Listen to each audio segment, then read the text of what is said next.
I am black and beautiful. O daughters of Jerusalem, do not gaze at me because I am dark. Let him kiss me with the kisses of his mouth. Your lips are like crimson thread. Your breasts are like two fawns that feed among the lilies. There is no flaw in you.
Adonijah, my brother! Are you hurt? Oh, of course not, Solomon. I always end a race this way. No, don't move. Let me see if you're injured. So you're a physician now, too. Is there anything you don't know, Solomon? I know you're too mean to be hurt by such a minor accident. Minor accident? It was spectacular. I thought you'd been killed. Imagine my disappointment now to see you still alive. Away from me! Not hurt. I won, Solomon. Won? You have to cross the finish line to win. Look at you. You can't even walk. I can walk.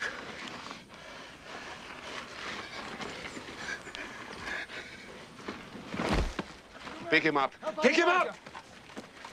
Great camp. The hunt is over. To Jerusalem.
need of help.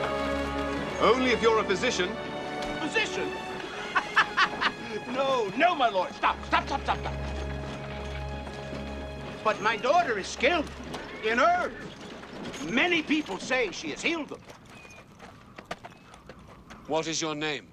I am Azarel ben Asaph from Jaffa. I traveled to Jerusalem to sell salt fish. This is my daughter. If we can be of any help, my lord. What is her name?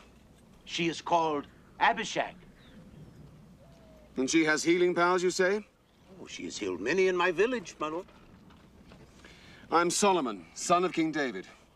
This is my half-brother, also King David's son. If you can help him, there'll be a handsome reward, I can assure you. Oh, to aid the son of our great king is reward enough, my lord. There's an oasis just there. We'll test your daughter's healing powers.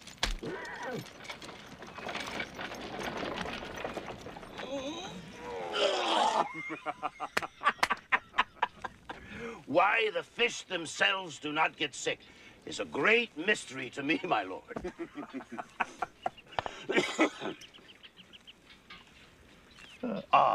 Do not worry, my lord. Abishag will help your brother. Look, my wife offers you salt fish. This is my business, my lord. Here, try it. I think you'll find it pleasing. This is good, Azarel. But how can you fish if you can't abide boats? No, I do not fish myself, my lord. Never. I buy from the boats as they come in the evening. We work through the night to salt the fish. Through the night? The heat of the day. They must be fresh. Solomon. Adonijah. Are you all right? Your wounds? Nearly painless. Would that I had been injured before were I to be touched by this woman. Abishag, come out. Have you ever seen such a creature? And her hands, they are touched by God. She heals just by laying on. Perhaps you'd like to meet her father? Azarel ben Asaph from Jaffa. Meet the recently revived Adonijah from Jerusalem, the son of King David and Haggit. Sir, I'd like to buy your daughter. She's not for sale, my lord. Then I'd like to marry her. No, my lord. You married?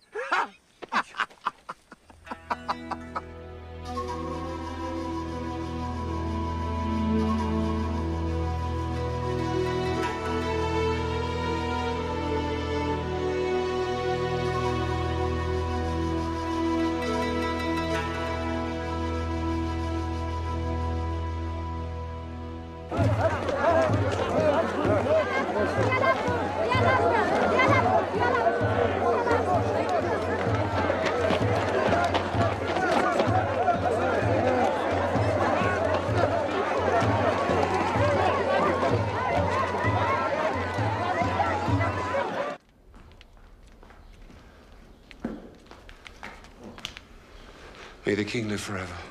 Your blessing, Father. God bless you and keep you. God make his face to shine upon you and be gracious to you. God lift up his countenance to you and give you peace.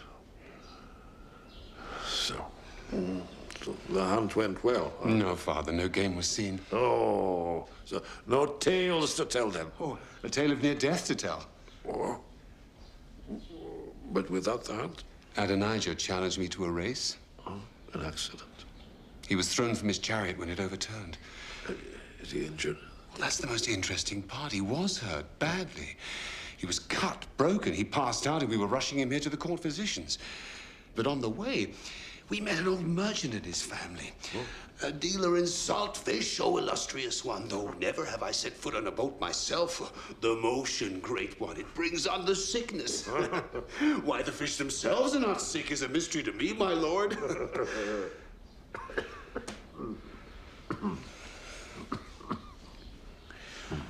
But then his daughter, a great beauty, took Adonijah into their tent, and within an hour he was nearly whole. Oh. An amazing cure. How? Herbs and a knowledge of nature, she says.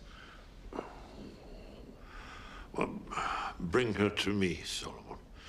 Perhaps she can do something with this old body. I will.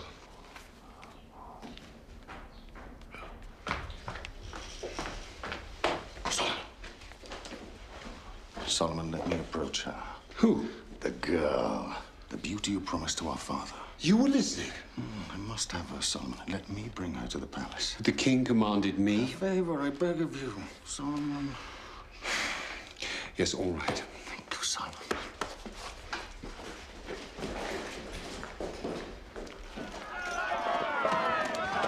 Acknowledge them. It is you they're cheering. Is it wise to be seen riding together, Joab? What could be more natural? You take an interest in the army, so you ride with the general in command. But much more important, Yes. it shows that the army is behind you. Solomon's a weakling, You speak harshly of my brother. half-brother. With him on the throne, this country will fall apart within 5 years. Or Bathsheba would rule. Solomon's mother's not as strong as she would like to think. Stronger than her son. So's my eunuch. And Bathsheba doesn't understand that Israel's strength lies in the fighting men. You do, so the army's behind you. And look at the people, they love you. You're the image of what a prince should be. And when the time comes, and I think it will not be long, we must strike.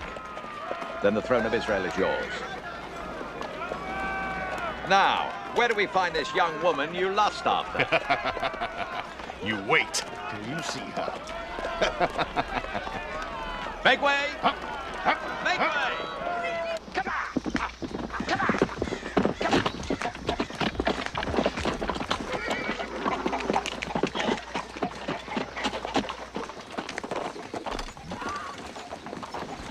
I'm Joab, general in charge of the armed forces of Israel. You're commanded to present yourself and your daughter at the court of King David.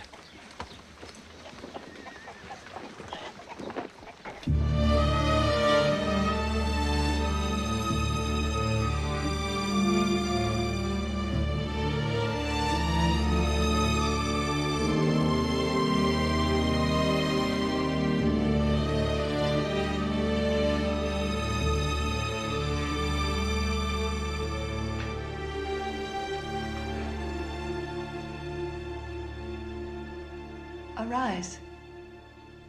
You are in no danger.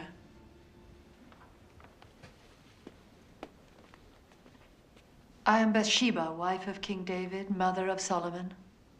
He tells me your daughter heals wounds. Is that true? It is quite true, my queen. I'm not a queen. He flatters me because he thinks it will be to his benefit. What's your name?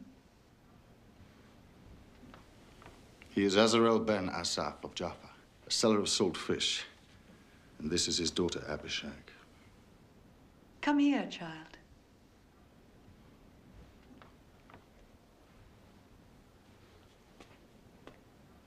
You're beautiful. So you're skilled in herbs?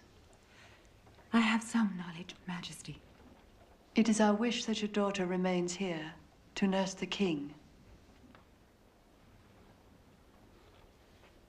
General Joab, I'm thankful for your interest in bringing this girl here.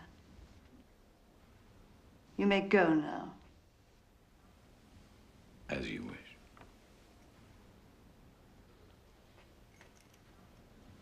You may all go.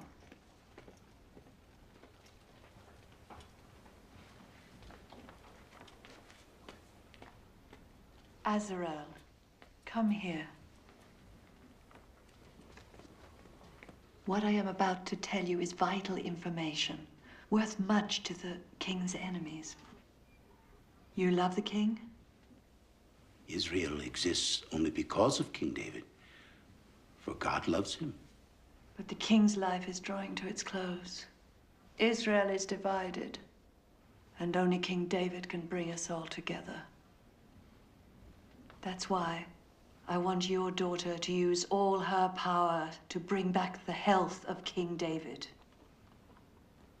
And I promise that when she will leave, she will take with her a dowry fit for a queen. And she will be as pure as she is today. It shall be as you wish. Good. So, my dear, we'll prepare you to meet the king.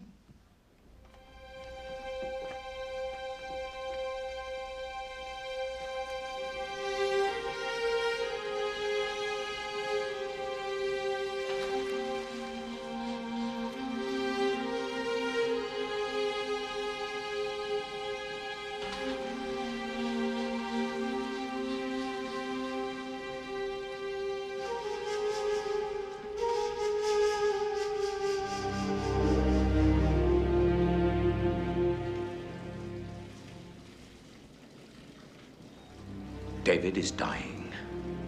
Our king is dying. He will not survive.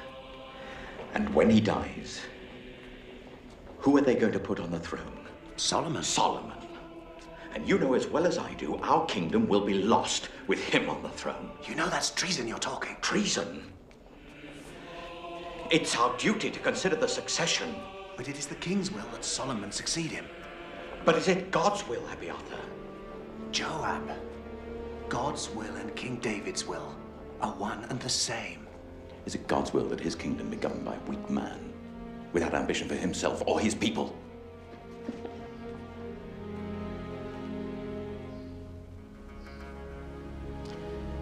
Of course, as priests, I look to you for guidance in these matters. And the army? Well, naturally, they'll follow your lead.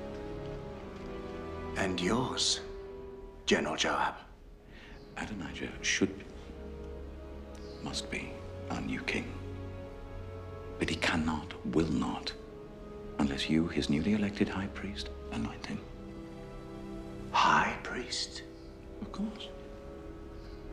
Let me explain. It is essential that Adonijah be crowned before David dies.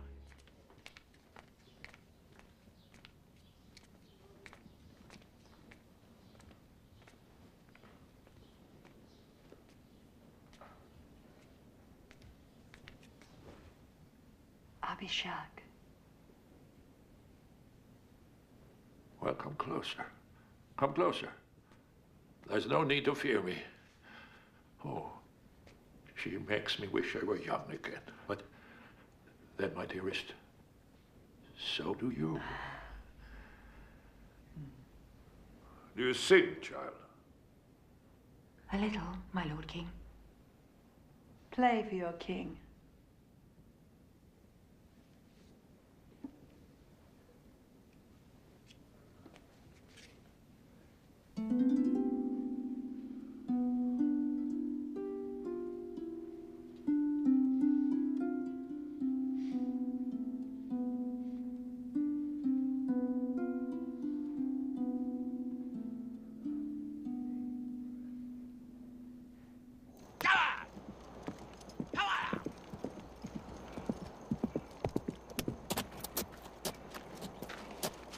All is prepared for tomorrow at the stones of Heleth near Enregal. I'll send a company there with food and wine enough to feast 1,000. And the priests? Abiathar's riding there even now. It has come to pass. In the morning, I'll spread the word through the marketplace. This time tomorrow, Adonijah, you will be king of Israel. Long live the king.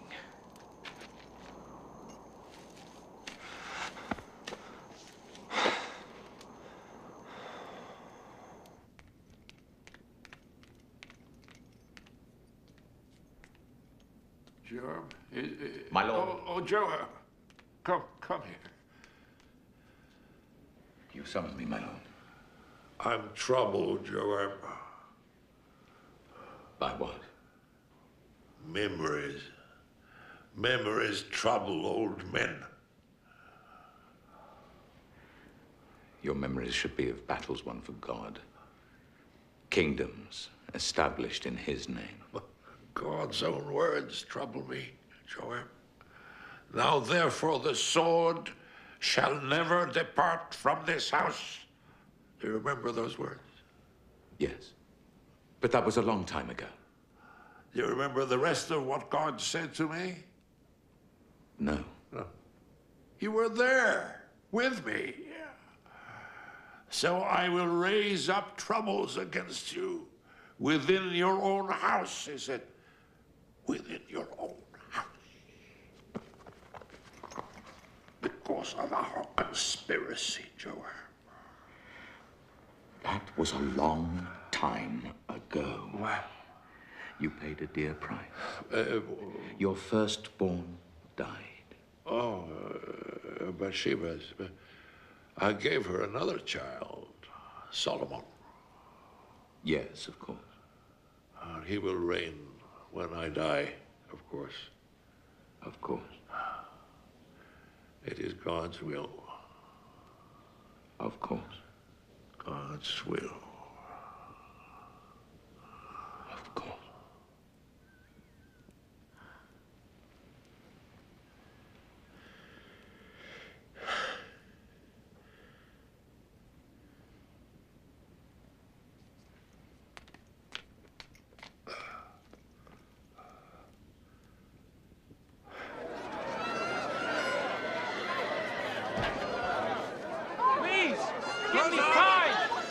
Close it! Close! Close up! Close! Close up! Close! Close up! Hey, what's going on? Haven't you heard? They are anointing the new king at the Stone Zoleth. Food and drink for everyone. New king? Adonijah. Adonijah? Adonijah. But Solomon. Adonijah, I said. Long live the king. Don't you agree? Long live the king. Close up! Close! Close! Close up! Close. Long live the king. Close it! Close up! Close!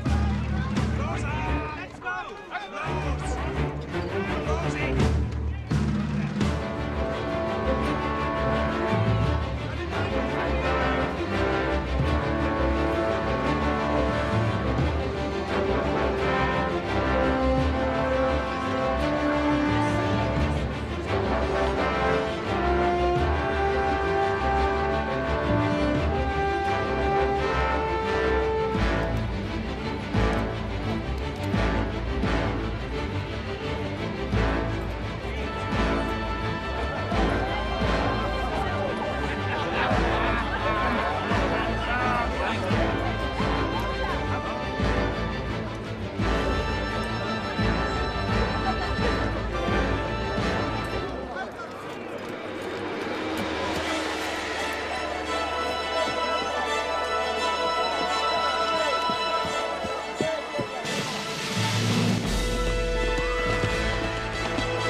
What do you have to report? You will be shocked to learn. At the Stones of Heleth this very moment, Adonijah is being anointed king. Abiathar and Joab anoint him. Thank you. God bless you. God go with you.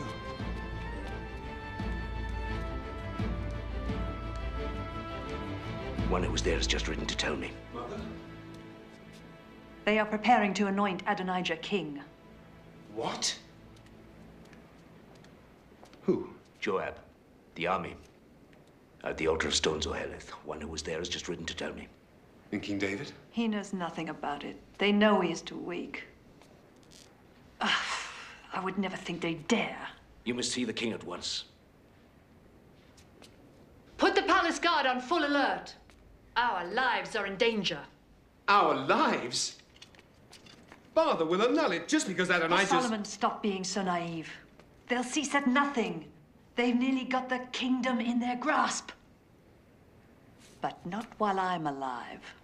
You're going to be king in spite of yourself. Try to be a man.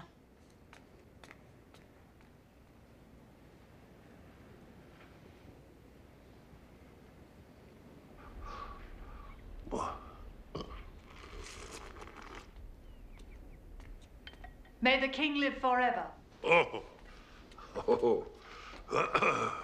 So formal, my love. Why? What is it?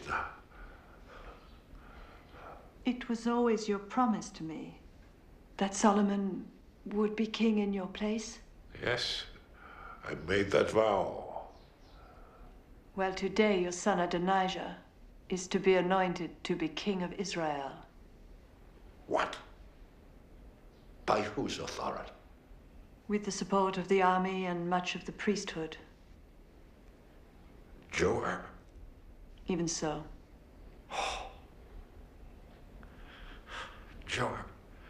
Joab has been loyal for 30 years. He betrays you at this moment. Nathan, come closer. Is this all true? It is, my lord. He is to make sacrifices, and Abiathar will pour the holy oil. They are traveling to the altar of stone Zoheleth at this moment. The eyes of Israel are on you to tell them who shall be their king. I am their king. And as I swore to you, by the Lord, the God of Israel, that your son Solomon shall succeed me as king, so shall I swear today.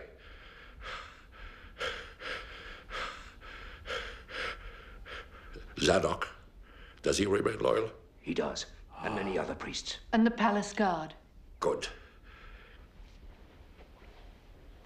Nathan, take Zadok and the other loyal priests and the palace guard. Have Solomon ride on a donkey from my stables. Not a horse, on my donkey. Bring him down to Gihon, and there let Zadok anoint him king over all Israel. This is my will.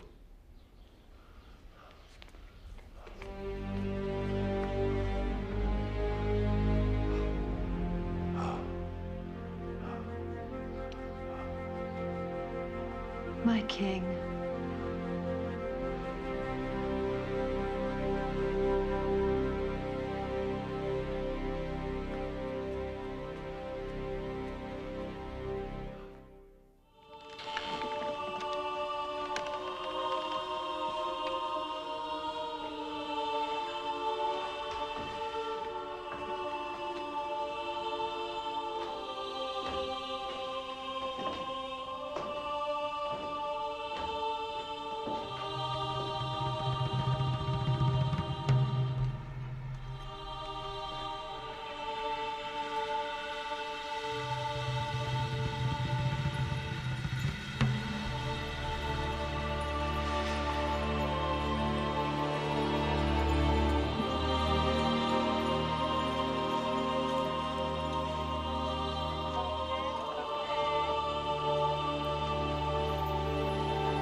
You are a witness to history, my wife.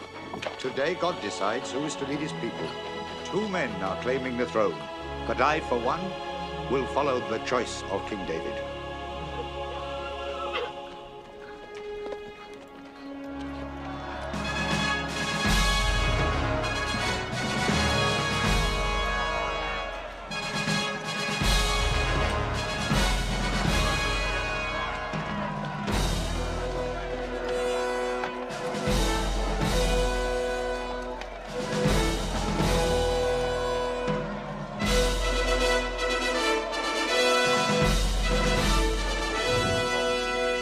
Let the High Prince Adonijah approach to be anointed king.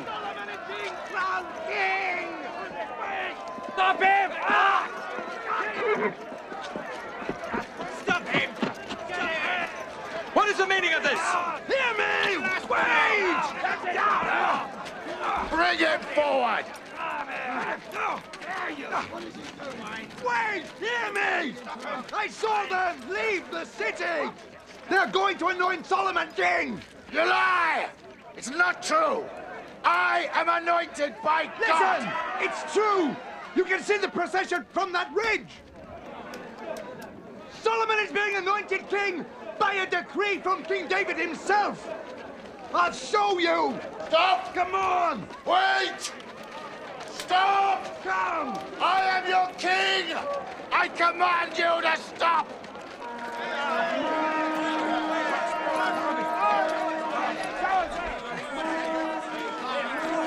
Look! I told you! That is the palace guard. And Zadok, and Nathan the prophet. They would act only on the word of King David. We've been lied to. This is no king! Treason. That's what it is. I want no part of it.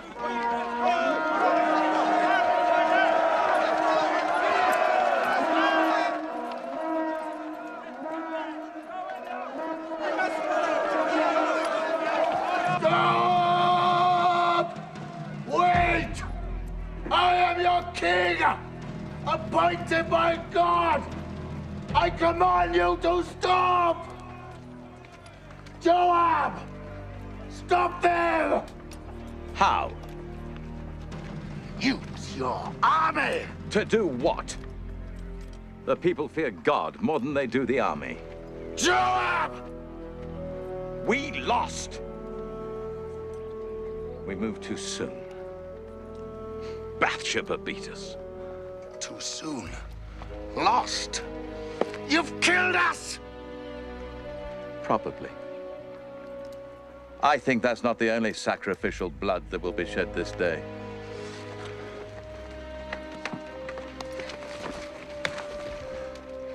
What's this? I will not leave this place. Go and tell Solomon! I will not leave this place till he swears he will not kill me. Adonijah, calm down. Do as I say!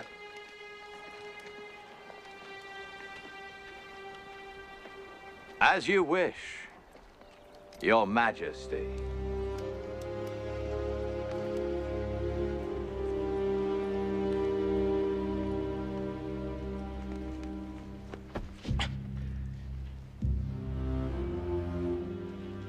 You have proven your courage once again by delivering yourself to this court.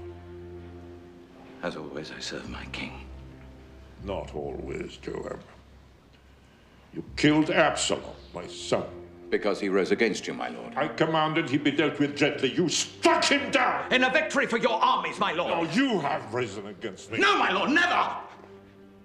Against these, yes! But not against my king. Then bow to your king. King Solomon.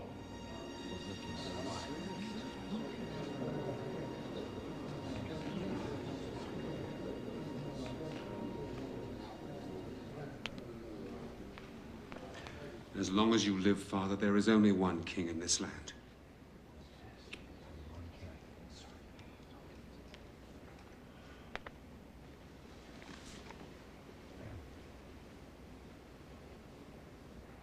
The penalty for your actions is death. Wait. My judgment is this. While I live, you live. When I'm dead, your life is in the hands of your new king. You're dismissed from your command. You're banished from Jerusalem. Thank you, my lord. As always, your judgment is full of compassion. Your Majesty! I meant you no harm. What of Adonijah, General? He clings to the holy altar, my lord, hoping for sanctuary. Why didn't you strike him down, General? He is your son, my king.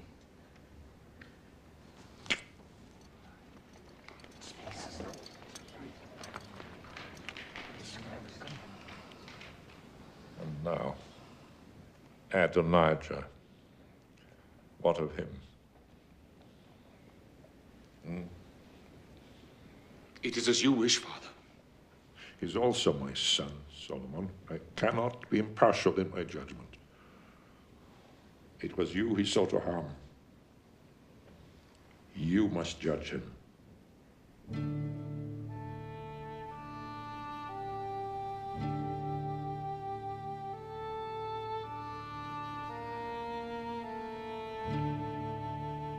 He is guilty of treason.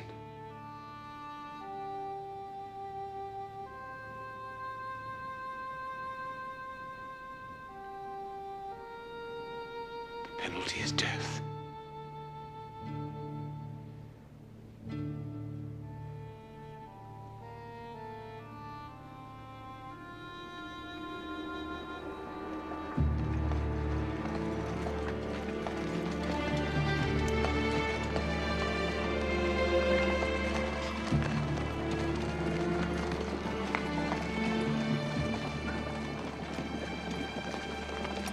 I meant you no harm!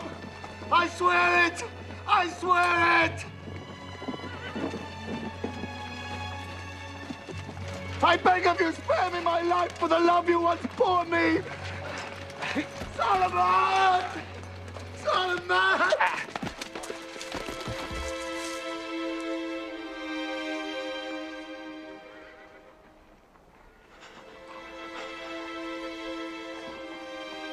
Our father showed mercy to Joab. I shall do no less for you.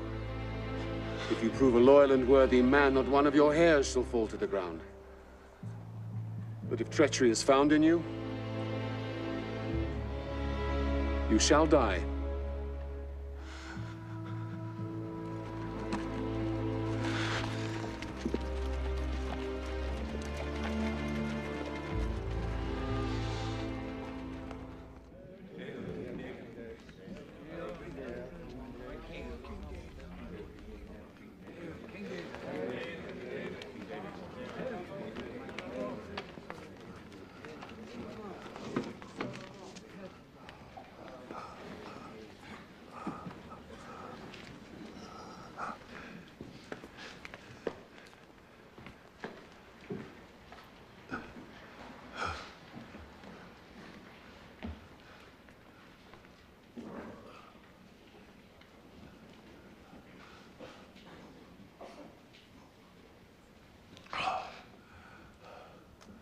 My brothers and my people, hear me. I had planned to build a house of rest for the Ark of the Covenant of the Lord. But God said to me, you shall not build a house for my name, for you are a warrior, you have shed blood. It is your son, Solomon, who shall build my house and my courts. Solomon, my son, know the God of your father and serve him well, with a single mind and willing heart. For the Lord has chosen you to build a house as a sanctuary be strong and obey.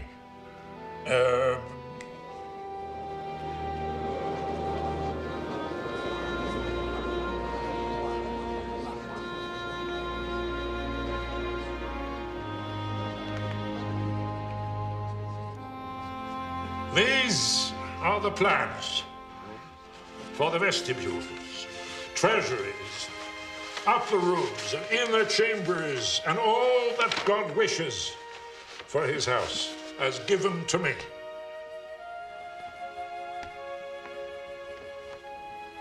My son is young and inexperienced.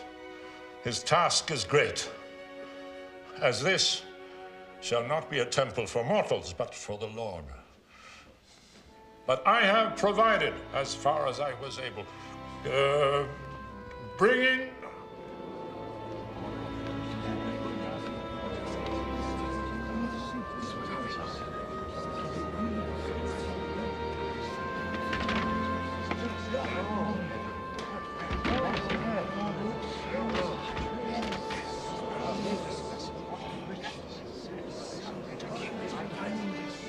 of my God, I give to my God. And I ask you to do the same. For this shall be the house of the Lord. Bless the Lord our God. Bless the Lord our God.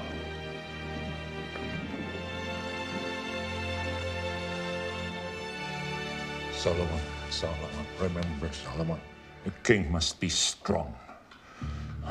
If someone bars your way, he threatens not just you, but the good of the kingdom as a whole. You must cut him down, like wheat. Can you do that? I can, Father. I should never have granted the life of Joab. He served me well, but he has served you badly. When I'm dead, kill him. Just kill him. Kill him. If he plots with Adonijah, kill them both. Kill them. You must now be king, Solomon. King.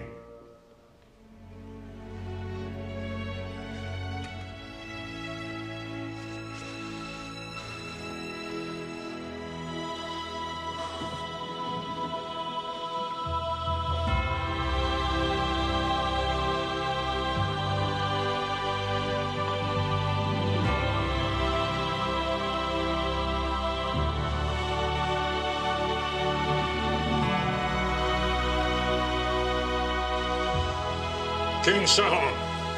King Solomon. King Solomon. King Solomon. King Solomon. King Solomon. King Solomon. King Solomon. King Solomon. King Solomon. King Solomon. King Solomon. King Solomon. King Solomon. Abiathar! Joab! So this is what you do in exile? Yes, I've become a farmer. Long live our glorious king. May he reign for at least another day. Come. Let me offer you some wine. Good. There's talk of Solomon building a temple. I've heard so. I should preside as high priest when it's finished. You may yet. How? Solomon put that ancient fossil Zadok in my place. Or we simply struck too soon. Should have known. Well, David's still alive. But our time will come. The moment he dies. Solomon, a king. If I'd have been in his place, we'd both be dead men. And who will you put in Solomon's place? Adonijah, of course. Adonijah? I thought you despised his cowardice at the altar. Even cowards can be useful at the right moment.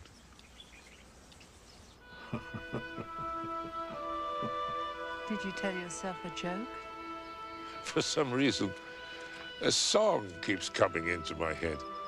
A song? Yes. Remember, I once wrote a song. to the Lord on the day we were delivered from Saul.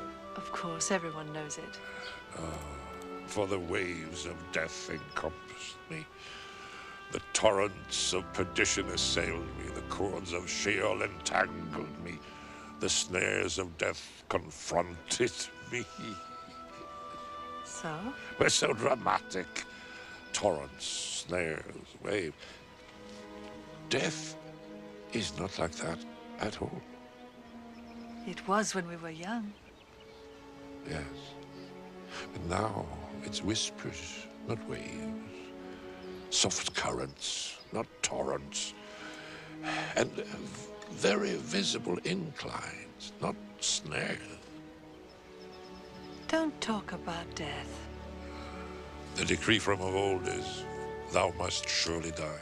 And king surely must have many wives. But we must not talk about them. Like flourishing leaves on a spreading tree, which sheds some and puts forth others. So are the generations of flesh and blood. One dies, another is born. Every new creature decays and ceases to exist.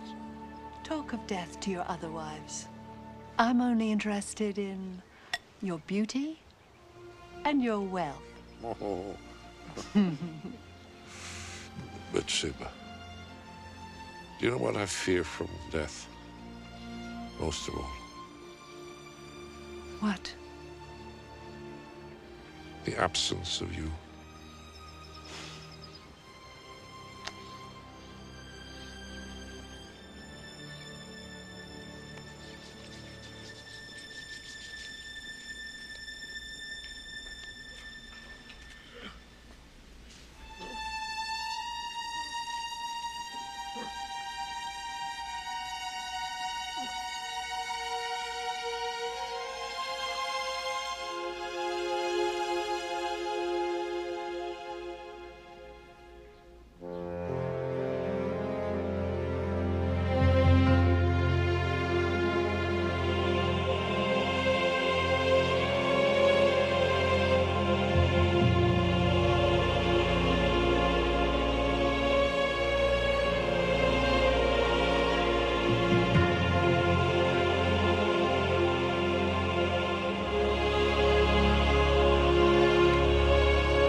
You'll never have her now. Joab. She has status now. She's no longer the daughter of a simple saltfish dealer.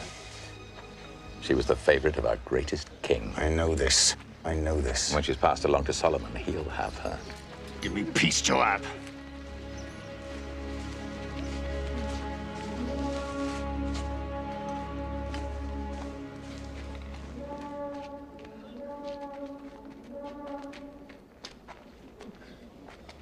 What do you want me to do? I want you to be king. Solomon is king. Well,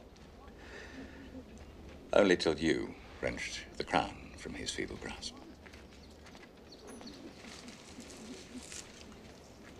David is dead. That leaves only one power in the palace. Bathsheba. Bathsheba. But first, we must show the people that she no longer has a firm hand on the throne. How?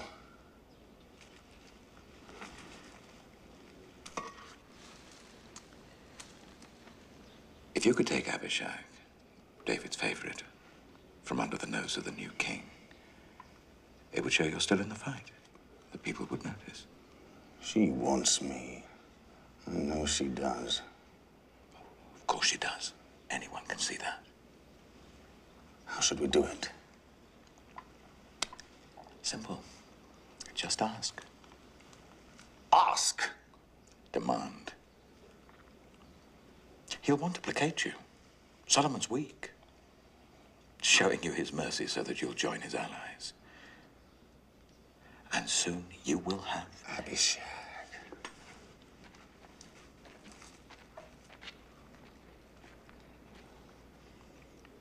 The throne.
Thank you for granting me this audience.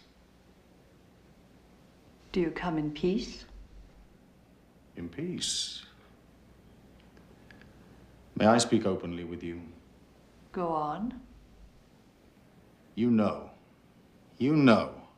the kingdom was mine, and all of Israel expected me to reign.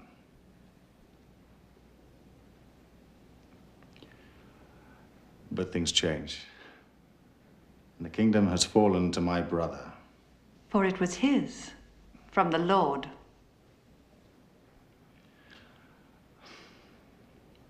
So now I have one request to make of you.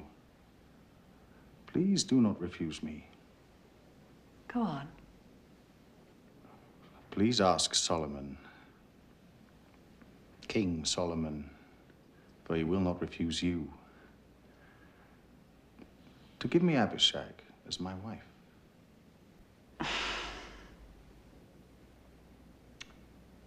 Men. This is all you want? Very well. I will speak to the king. Adonijah, the kingdom was never yours. It was always, and will always be, mine.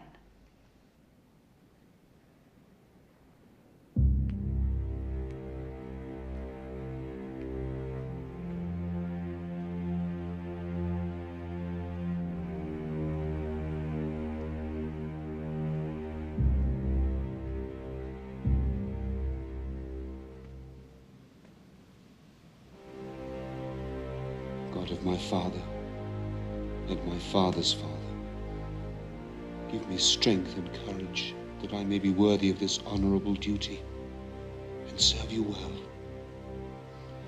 For I am weak.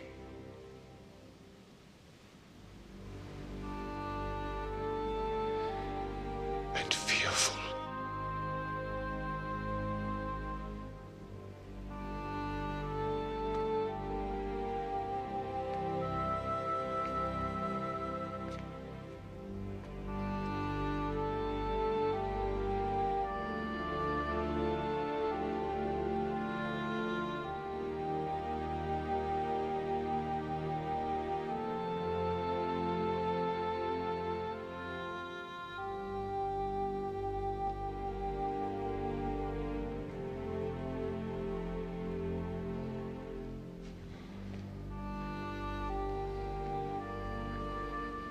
Forgive me, Father. I do not deserve your throne. But now I must be king, as you commanded.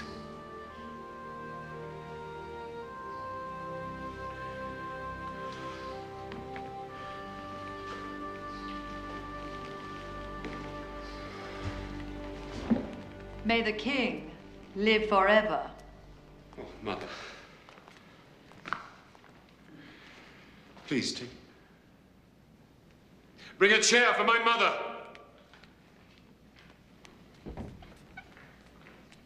The ruler of Israel bows to no one, Solomon. Yes, I can see that.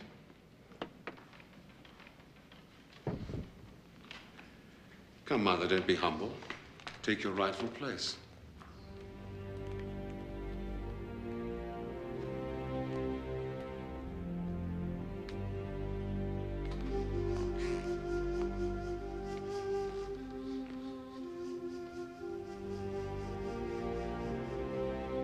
Thank you for putting me here, Mother.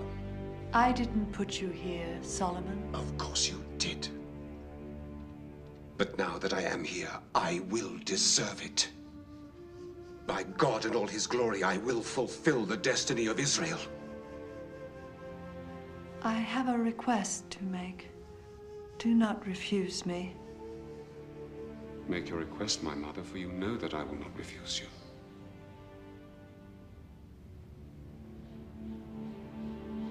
Give Abishag to your brother as his wife.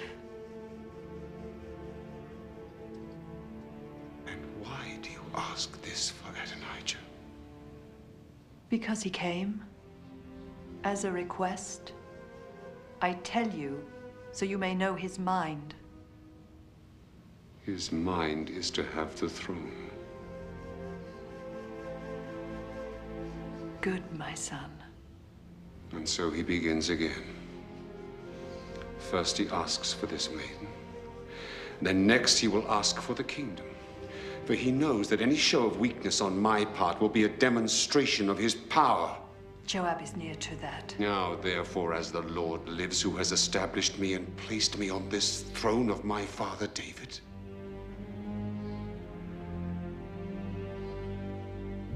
today, Adonijah and Joab must die.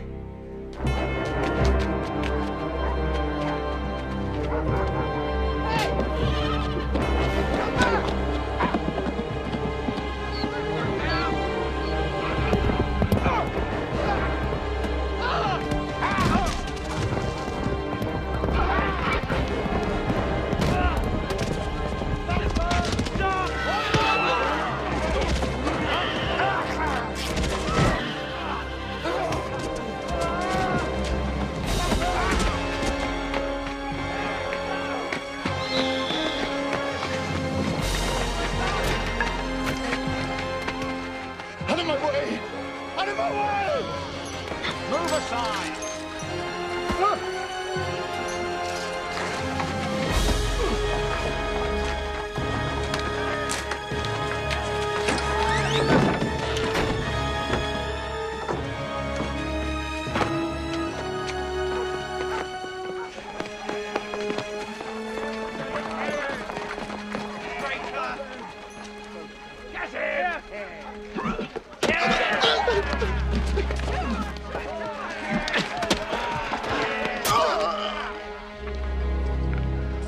I was to be king, but you die as a traitor.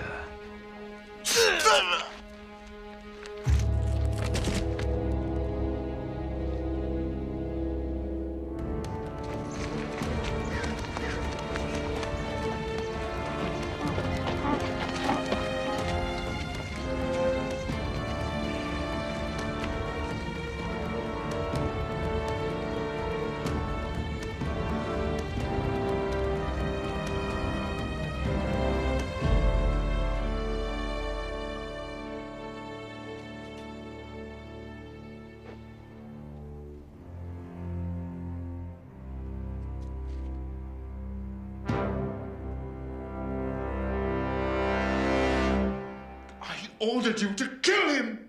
But my Lord King, he has taken sanctuary. Even now he's in the Holy Tabernacle, clinging to the altar.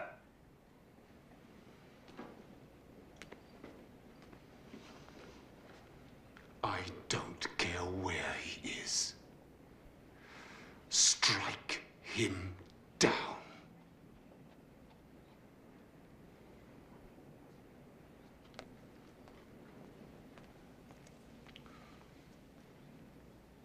Joab, it's by command of the king. You are to die. The king commands you come out, Joab. No. I'll die here. I beg you, don't make me kill you there. I would commit sacrilege. Which you cannot. Dare not, Benaiah. I'm not ready to die. Listen to me! You know as well as I there's not a man in Israel fit to rule in the place of King David. Did you think I believed Adonijah could truly be a king? He was but a pawn. The people's favorite, oh yes, but ruler of Israel. And Solomon, that weakling, to rule over God's chosen people? No. Benaiah, the only real power to rule lies in the army. Only the army can save our nation. Let Solomon remain king, yes, but grant me my life, and together we will have the power. Israel needs the army needs me. You and me. Together, Benaiah, we will be the real power to guarantee Israel's glory, God's glory. But the king has commanded. Bathsheba has commanded. Solomon's too weak. You know I'm right, Benaiah. Is the mother's command greater than the will of God? Well, my friend, will you obey the king? The king's mother? Or your God?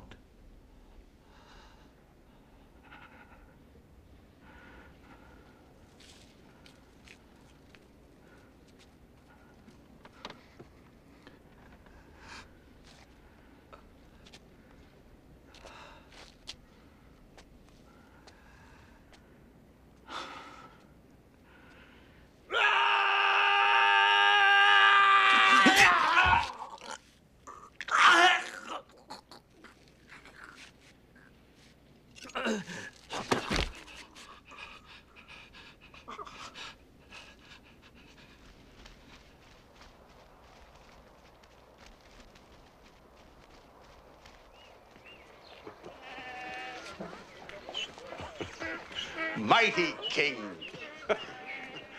I thank you for your kindnesses to us and to our daughter. My lord, I buy a good pearl when I can. For my daughter's future, you understand. But your bounty has far outshone their worth. Perhaps they could be used in the temple. They're poor things, I know. But I give them to you.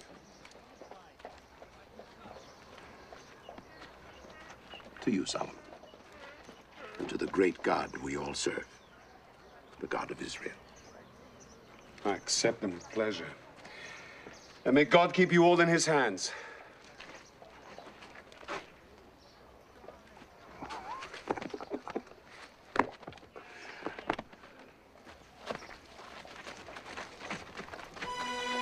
We go.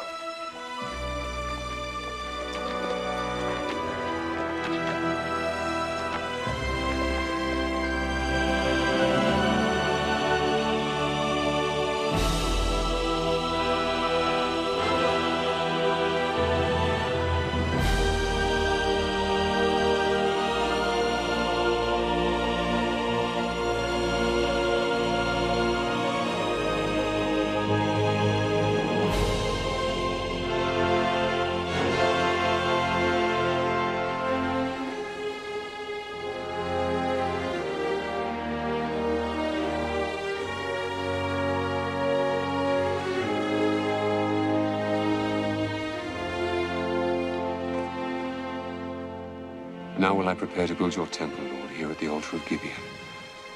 I'll make sacrifices, cleanse my heart, and listen.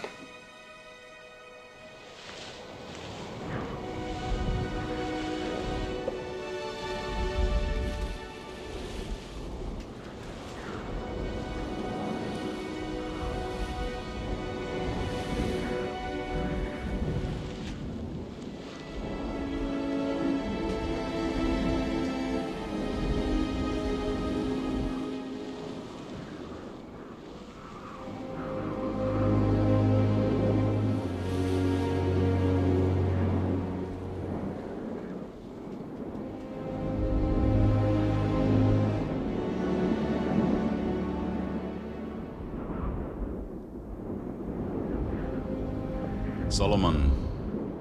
Enter, Solomon.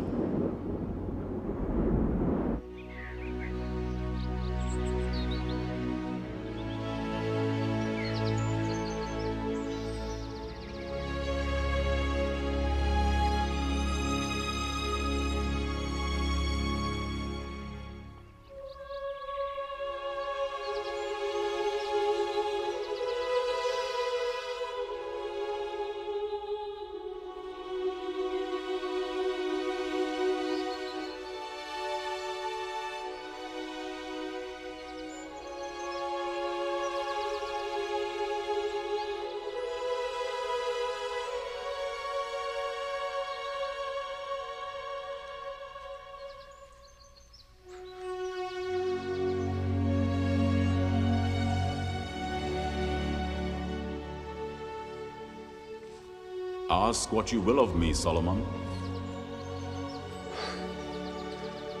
I'm only as a child, my lord. I do not know how to go out or come in. Grant me the wisdom and knowledge to righteously rule this great people of yours. Because you have not asked for riches or a long life or the lives of your enemies, I give you the wisdom of a clear and discerning mind.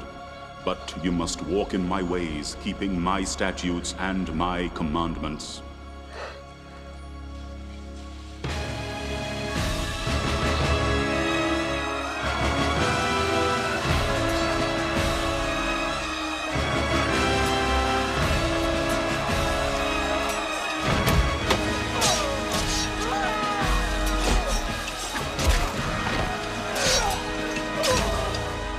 This skirmish was simply a patrol to test our strength. Our scouts confirmed massed forces just inside the Egyptian border, which can mean only one thing. The new pharaoh Shishak prepares to invade. Well, if we do have a war on our hands, God be with us. Jerusalem, the Egyptian border, Tyre. General Benaiah, I want officers to ride to every city in Israel, measuring the distance in the number of days it takes. And I want to know the strength of our army in each city. Foot soldiers, cavalry, charioteers. If we must fight, I want to know what chance we have. By royal decree from today, the kingdom of Israel and Judah will be divided into 12 provinces. I will appoint a governor over each, who will be responsible directly to me, who will administer law and order, and who will oversee the collection of taxes, which from today will be increased by 1/10.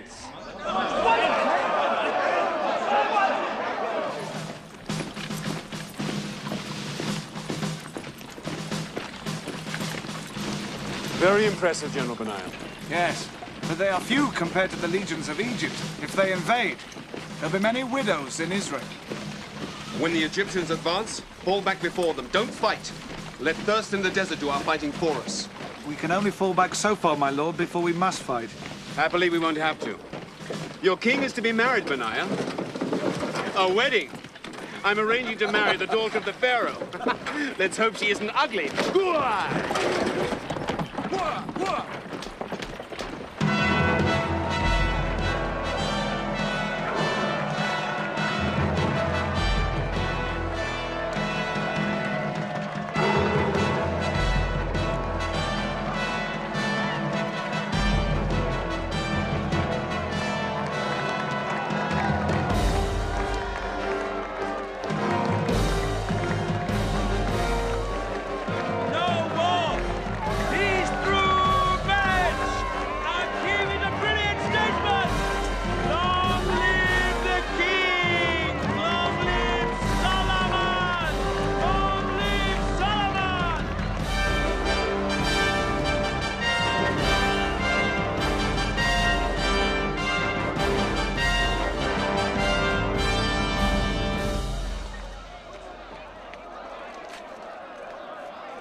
Nathan. So, how's married life? Very pleasant. Very pleasant indeed. The pleasures of the body are not to be missed, Nathan. I've chosen to concentrate on God's love, my lord. Do you really think he meant you to deny yourself, Nathan? He made us this way, did he not? Why would he not want us to taste of the fruit? God put many things on earth we're not to taste, my lord. If it were not so, we would not have a free will, and he would not be God, but simply the creator of blind animals. Well, I have tasted, and I like it. You were allowed, even required, my lord. But I warn you, be careful not to give yourself to any woman so that she gains mastery over your strength. Maybe too late, Nathan. I'm exhausted.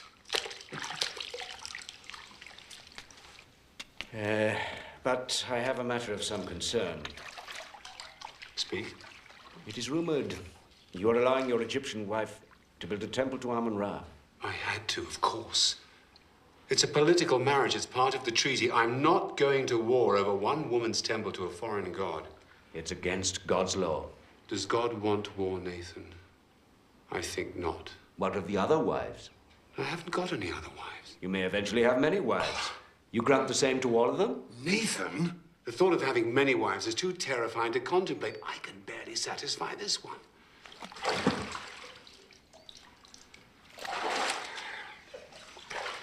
Nathan, I worship the one true God. He will understand even if you will not. The king must be aware that any child from the daughter of the Pharaoh of Egypt cannot inherit the thrones of Israel and Judah. I am perfectly aware of that, Zadok. But the council must also be aware that there are other reasons for marriage than just the begetting of heirs. I married the Pharaoh's daughter to avert war and bloodshed. But, my lord... Zadok, in future, be advised that I will marry to consolidate my lands and to promote trade. I will marry to ensure peace with my allies, to discomfort my enemies, and to please myself. And I assure you that I will marry to beget heirs to the throne when I am ready.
Is it always like this?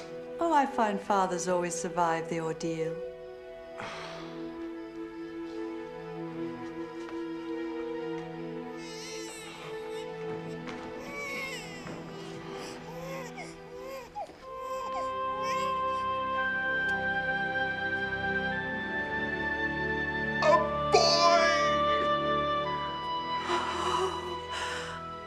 Oh, a fine Jewish boy. I shall call him Rehoboam as a sign that the people of Israel shall multiply. Mother, meet the heir to the throne of David. A boy! A boy!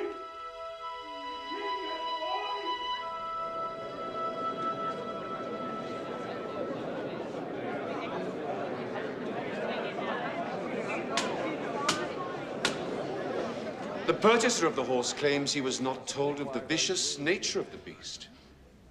Yet in the terms of the contract, he was perfectly at liberty to try the animal before offering payment or accepting delivery. The seller has the right to remain silent and let the buyer find any fault he can. It is the buyer's fault if he does not do so. Buyer must pay full price. Thank you, my lord. Thank you, my king. Zadok, why are there so many people here today? There is great interest in the next case, my lord.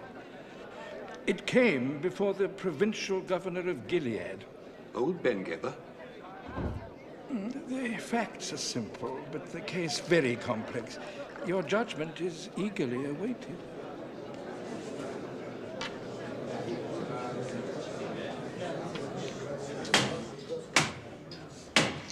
My Lord King, the facts of this case are well established and are not in dispute. The two petitioners share a house on the outskirts of Gilead, where they ply their trade as prostitutes.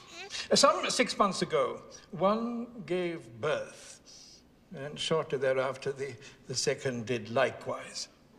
Both had boy children. This dispute arose after one of the babies died. You may each state your case. You go first, you lying cow. Then I'll tell the truth. Well, we each have our own room. Are you a citizen of this country? Yet you show no respect to your king. Now rise. State your name and the facts as you see them. My name is Basma. It was just us in the house. Us and our babies. I'd gone to bed with little Joachim. That's his name. Michael! Michael is his name! Silence! Me and Joachim went to sleep. And I'd given him a good meal. And he was a happy little baby. Well, that pig must have rolled on her baby and killed him. Because when I woke up, there was her baby beside me, dead. And my Joachim was gone. Liar! Silence! A mother knows her own baby. That is my baby! Silence! I'd pick him out from 1,000.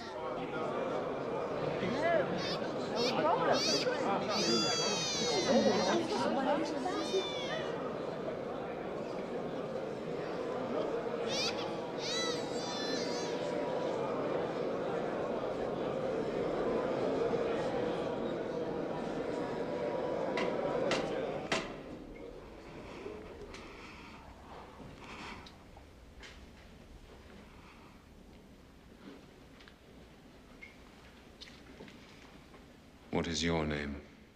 Hannah, my lord. Tell your story, Hannah. It's a pack of lies. She's clumsy enough to smother her own child and thinks she can get away with claiming mine. That's my Michael. And no woman or man on earth is going to take him away from me, Your Majesty. That is for the king to decide.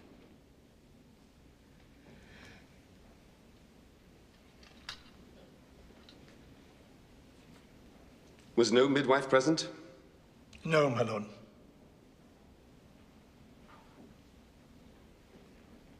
Lay the child on that table. My judgment is this. Since both women claim the living child and neither claim the dead child, it is therefore fair that they should share the living child. So I will cut the child in half!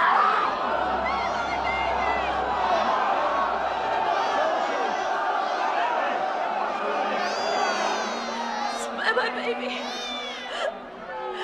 Don't kill him.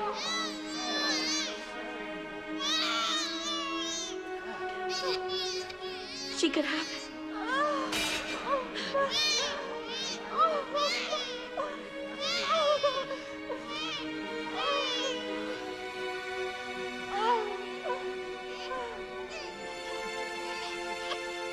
God bless this child. God bless this child. And his children's children. And his children's children. And most of all, his true mother.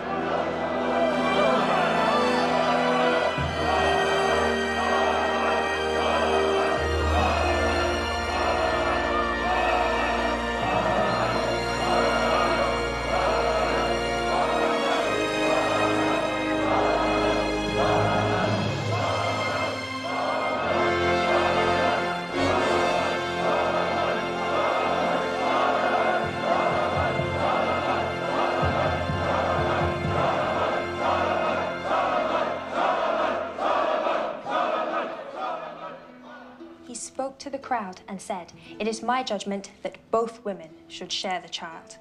This is not wise. A child cannot have two mothers. They will fight and ruin its childhood. He took the baby, laid it on a table, drew a sword from a nearby soldier, and what do you think he did? I don't know. Killed one of the mothers? He raised the sword over the baby and declared he was going to cut it in half. Brilliant. When the real mother saw he was going to kill the baby, she ran forward. And screamed for the baby to be saved. Even if it meant giving the baby to the other woman. Exactly, my queen. Brilliant.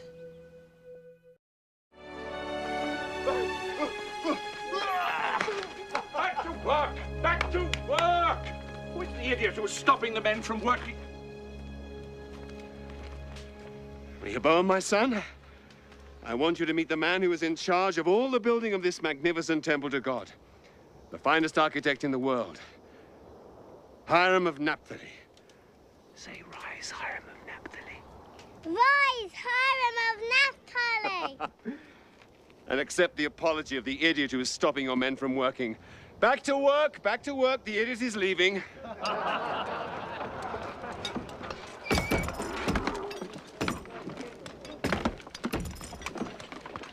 I am very sorry, Your Majesty. It is I who should apologize. I was having too much fun. Kings are not supposed to have fun. All goes well? Yes, Your Majesty. My men work hard and your people learn fast. In a year or so, I shall be able to send some of my foremen home and they can be replaced by your men. Excellent. Some water? Yes, thank you.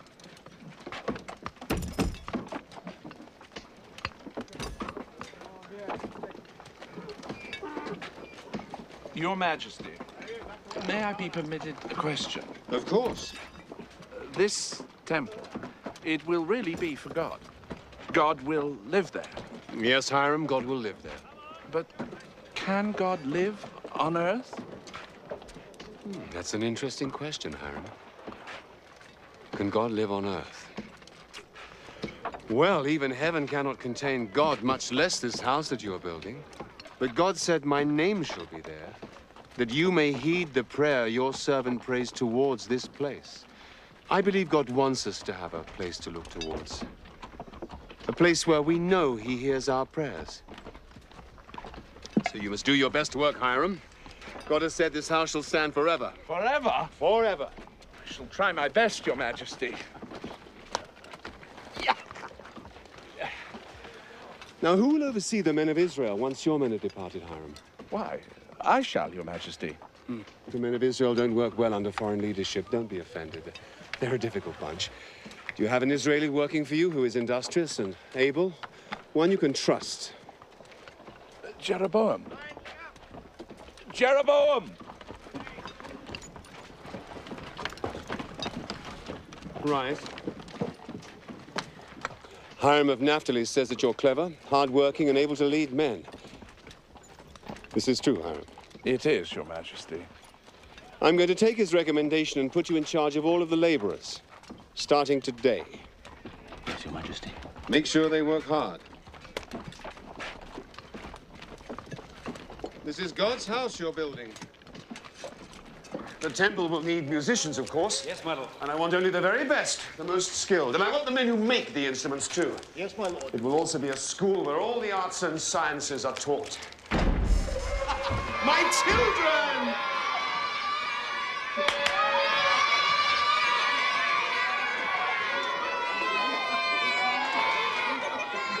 Enough, enough! Come and show your father what you've learned. Come on. Ready?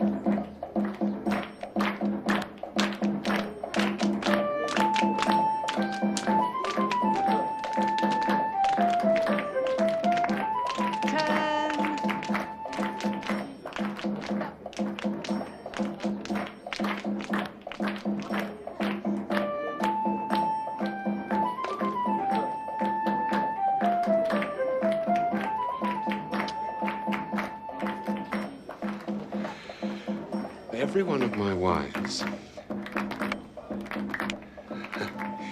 every one of them says that you're an old lizard and you're not putting their child in the front row or heeding their child's particular talents. Silence. Watch the dance.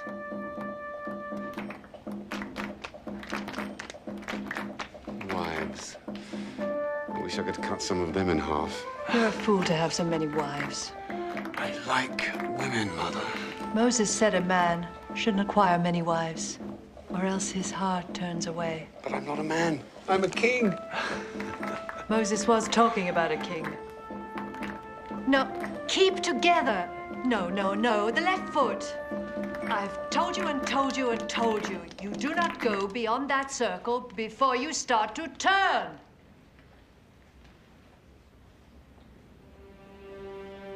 Oh, no. Oh!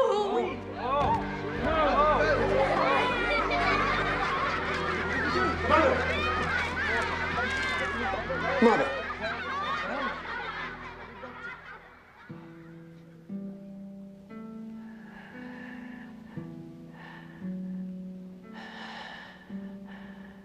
David, my love.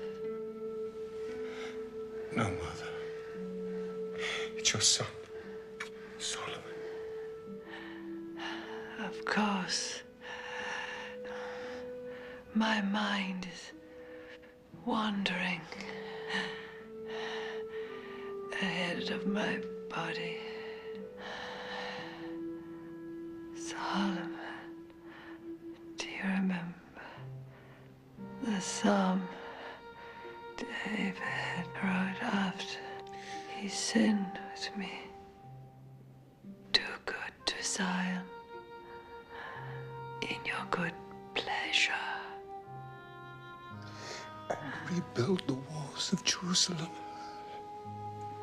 Then you will delight in the right sacrifices, burnt offerings. Then bulls will be offered on your altar.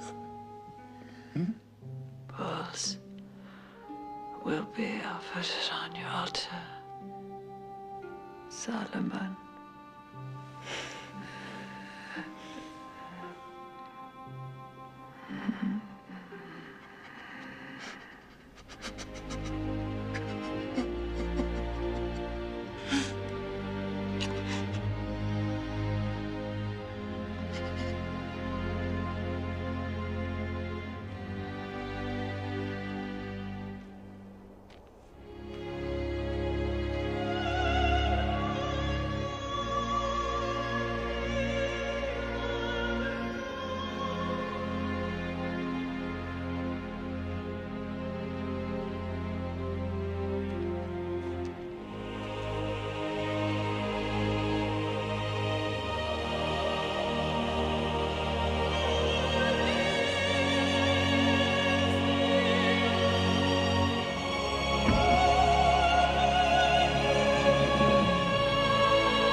help, Your Majesty?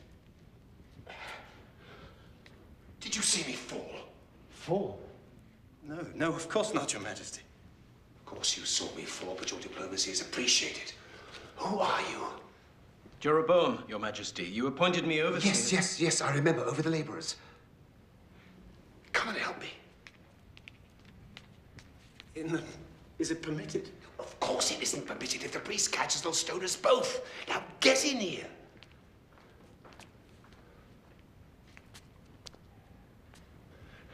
Now come and boost me up. I want to polish the eyes of the cherubim. Jeroboam, if the king wishes to polish the eyes of the cherubim, you don't question him. You help him polish the eyes of the cherubim, right? Yes, of course, Your Majesty. Come on!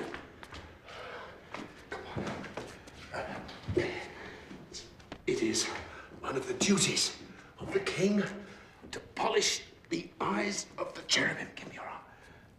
Didn't you know that? No, Your Majesty. Oh, yes. Solemn duty. But why do you have to sneak past the priest to do it?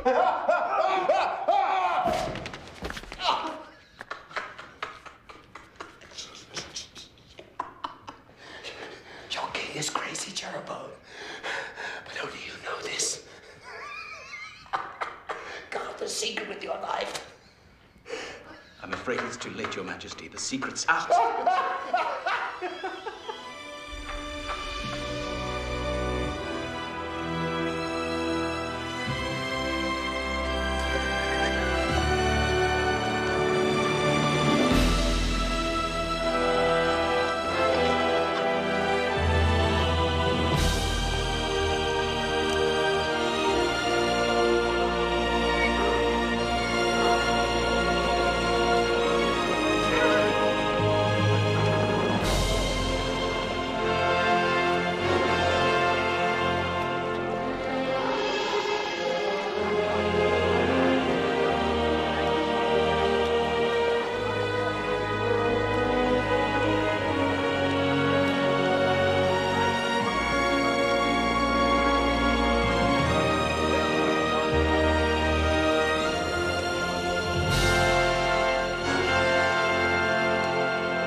Arise, O Lord! Let your enemies be scattered. Let those that hate thee flee from before thee!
Praise the Lord God of Israel.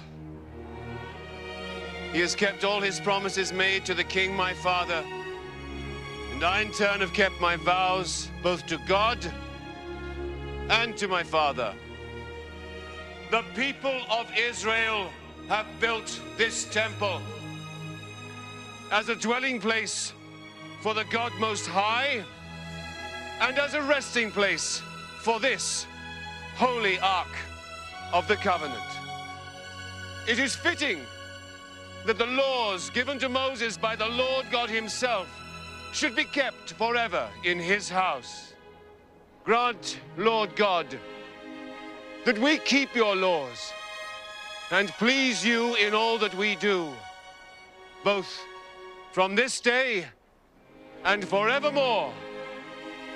I pray you, look kindly on this place and make it a house of prayer for all nations and all peoples.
Why downcast? On this of all days.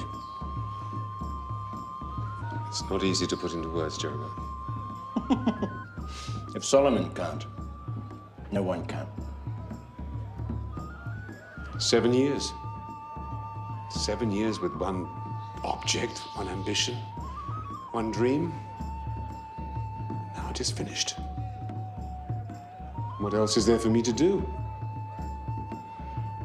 I have not the wisdom to answer such a question.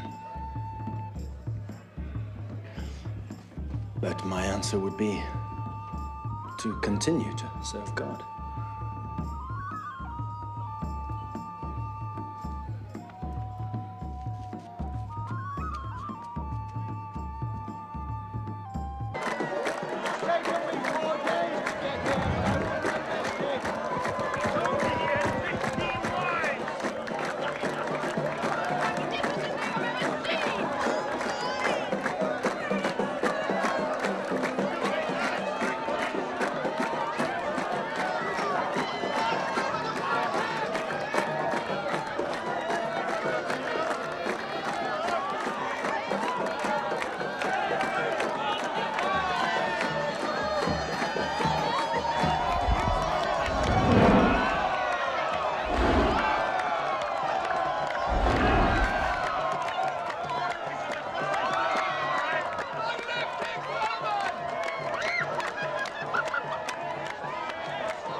Abishag.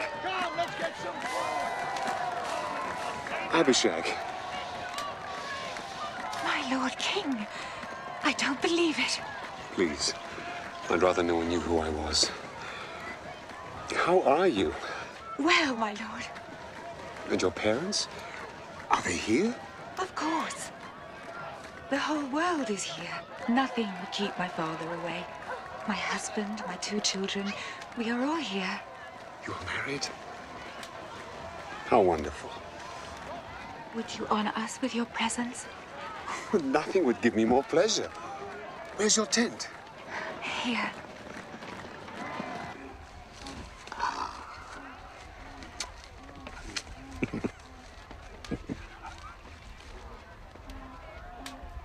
Oh, these are fine children.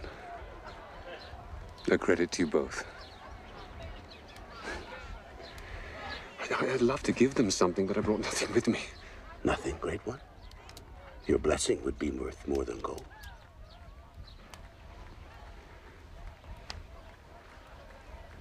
Dear Lord, bless these children. Keep them safe in your hands. May you prosper like your noble grandfather. And may you be as beautiful and pure in spirit as your mother. Lovely children.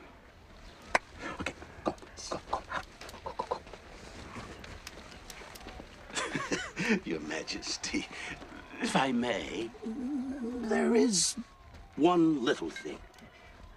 Great king. It's hardly worth mentioning, really.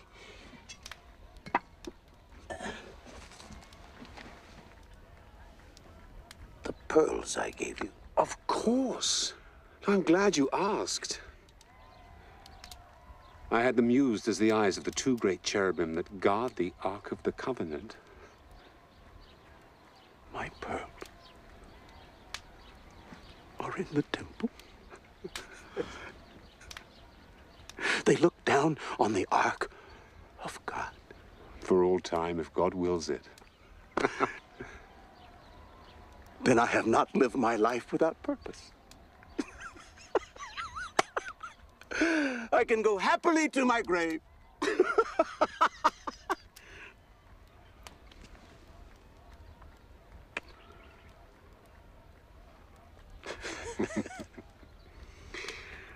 Azarel, will you do me a favor? Anything in my power. Lend me a horse until dawn. I want to ride out into the desert. I have only a donkey outside. The horses are stabled some distance away. The donkey will do. A donkey? A king on a donkey? Kings have ridden on donkeys before, Azarel, and I'm sure they will again. Well, then he is yours, Magnificence, for as long as you wish. Keep him. Just until dawn.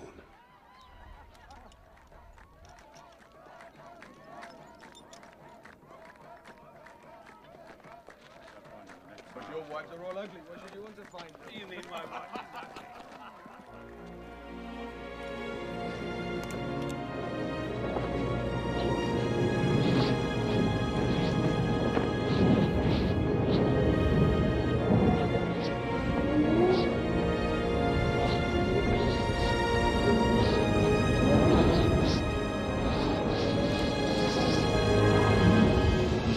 I have heard your prayer, Solomon.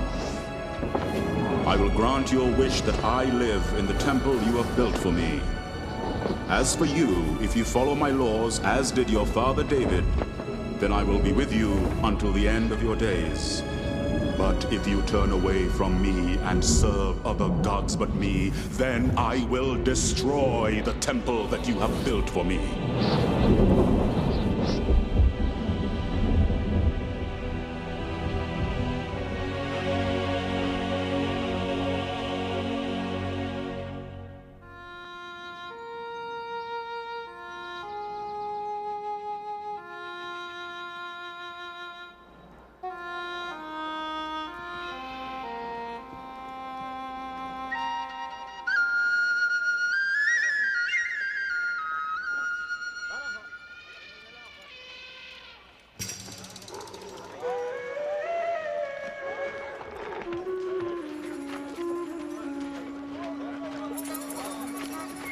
Who are you? What are these magnificent beasts? Where are you going? Hello? Hello, may I present myself? I'm King Solomon, the King of Israel.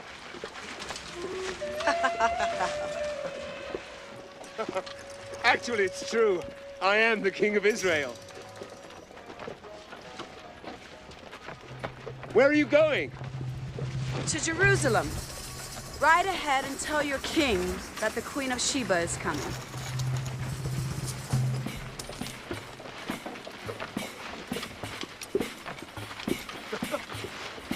Thank you. I'll be sure to tell the king.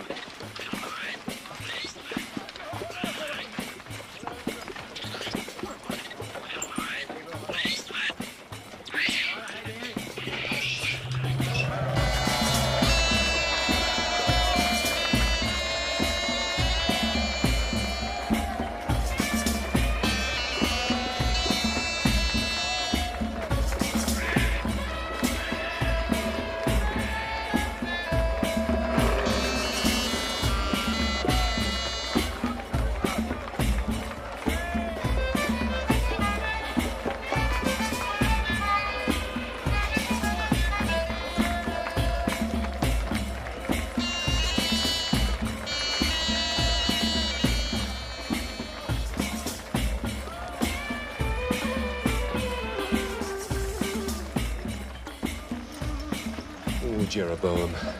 Do you think she is beautiful? I certainly hope so. You've asked me that 100 times in the last hour.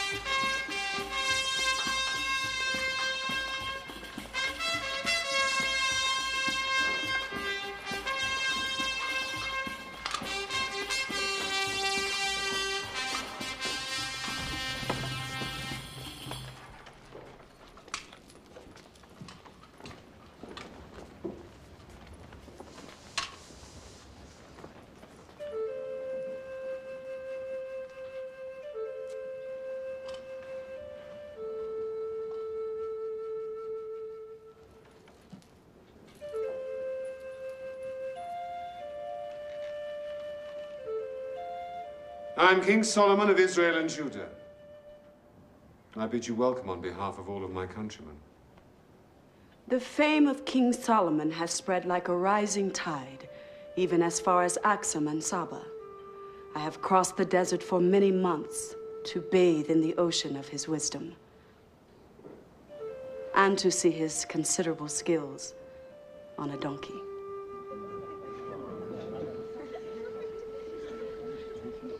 I am Makeda, Queen of Sheba.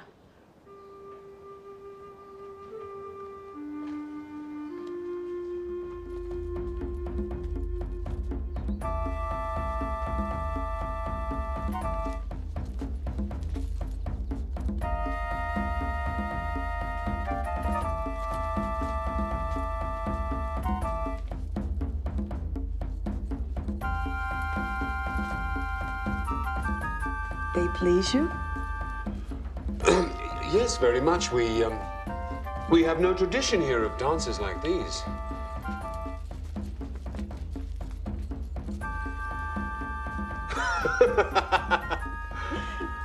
They're beautiful. They are yours. Mine? I brought them for you.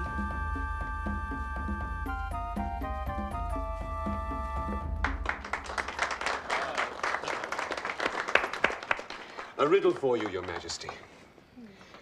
How can you see through sand? You mean across sand? No, through sand, Your Majesty. These are made from sand. How? Heated until it becomes liquid, then cooled into thin sheets with air from the lungs. What is it called? Glass, from Phoenicia.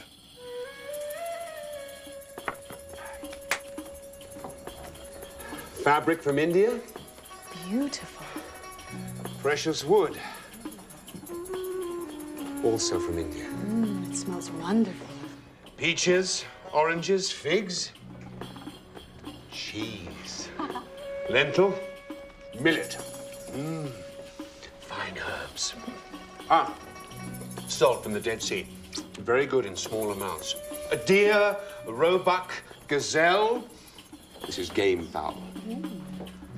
Look at those. This is my favorite. Fatted goose from Egypt. Have you ever tasted goose, Your Majesty? Never.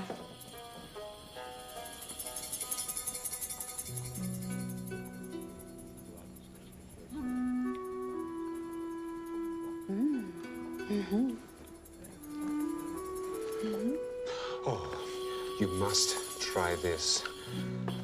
This is the sweetest thing you have ever tasted. Sugar cane from the Nile.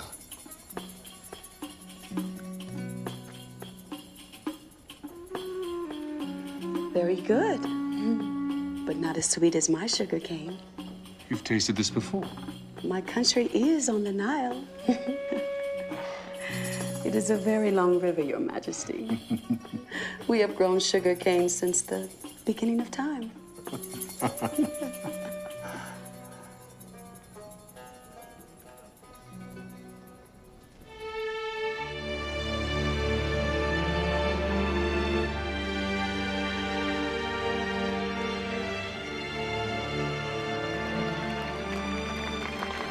Is this a shrine to Astarte? It is. How can this be allowed? You worship your one God. We're a trading nation. Merchants come from all over the world.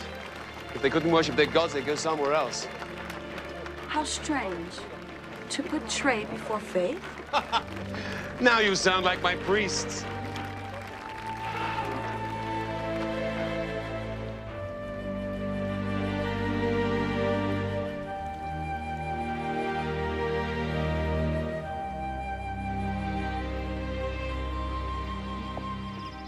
Something is wrong with the fruit? Nothing. Just an ant. Just an ant? You should consider them. I've learned much from watching ants. You watch the ants? Oh, yes, it's fascinating. We think the lion the king among beasts, but what does he do? He finds his lair. He does not build it. And he would rather sleep while his lioness does the hunting. But the ant builds his own city. They have their ruler, their soldiers, and they all work together for the common good. Oh, we would do well to study the ants.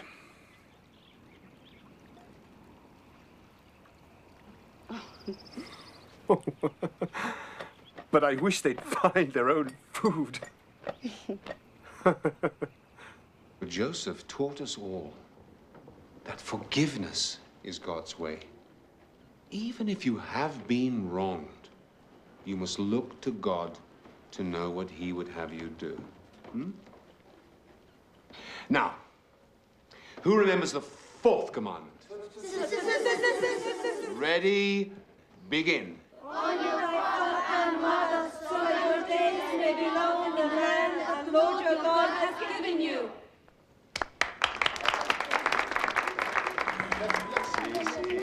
Oh, Baladon, Hezazia, Malaysia, Yohanan.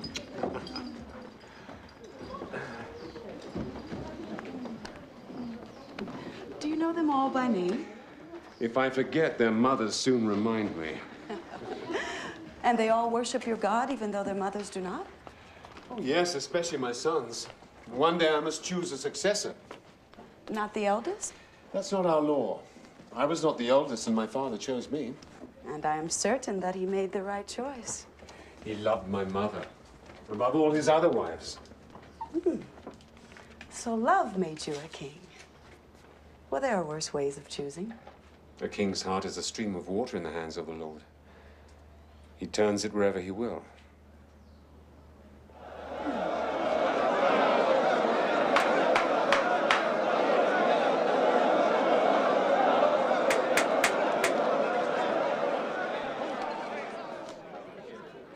The waters do not belong to you. Neither do they belong to you. They belong to God. Do I lay claim to the air you are breathing now? Is it mine since it is within my chamber? You will both lose your share of the water for 1 month. You will not be allowed to use the water for any purpose. Perhaps this will remind you to thank God for what he has given you.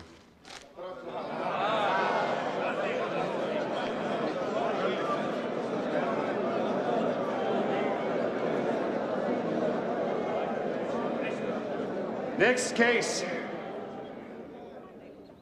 The fear of the Lord is the beginning of knowledge. Keep the Lord's commandments and teachings as the apple of your eye. Train your children well, so when old they will not fail you. And he who loves discipline loves knowledge. He who hates to be rebuked is stupid. Also, those who belittle another lack sense. And the righteous know the needs of their animals. Only the wicked are cruel. A soft answer turns away wrath. The beginning of strife is like a leak of water, so stop before the argument begins.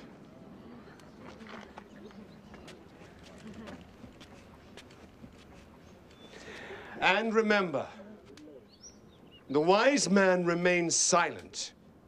So even fools who keep quiet can be considered wise.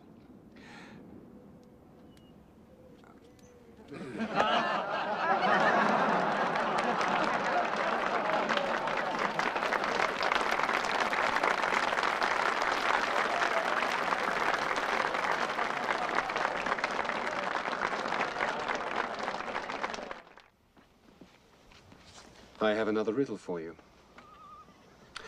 What are the 8 things that the Lord hates the most? Let me see. Hate, deceit, hypocrisy, Haughty eyes. 2. A lying tongue. 3. Hands that shed innocent blood. 5. A heart that devises wicked plans.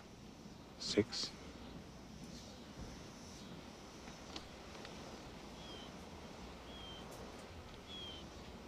Feet that run towards evil. 8. The report that I heard in my own land of your accomplishments and of your wisdom was true. Not even half has been told to me. Blessed be the Lord your God, who has delighted in you and set you upon the throne of Israel. And the reports of your beauty and grace fall far short of the truth.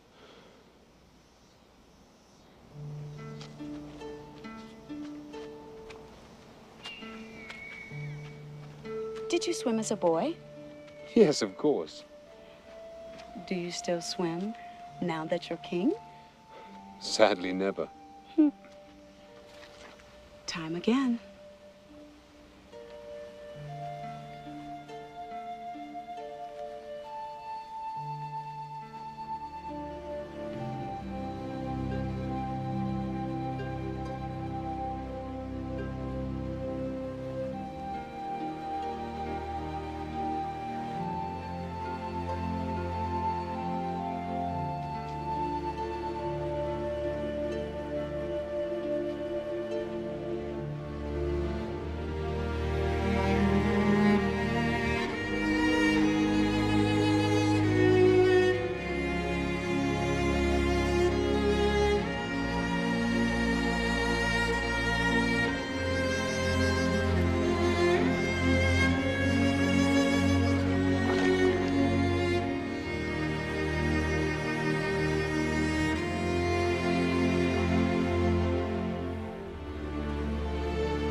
I called upon God,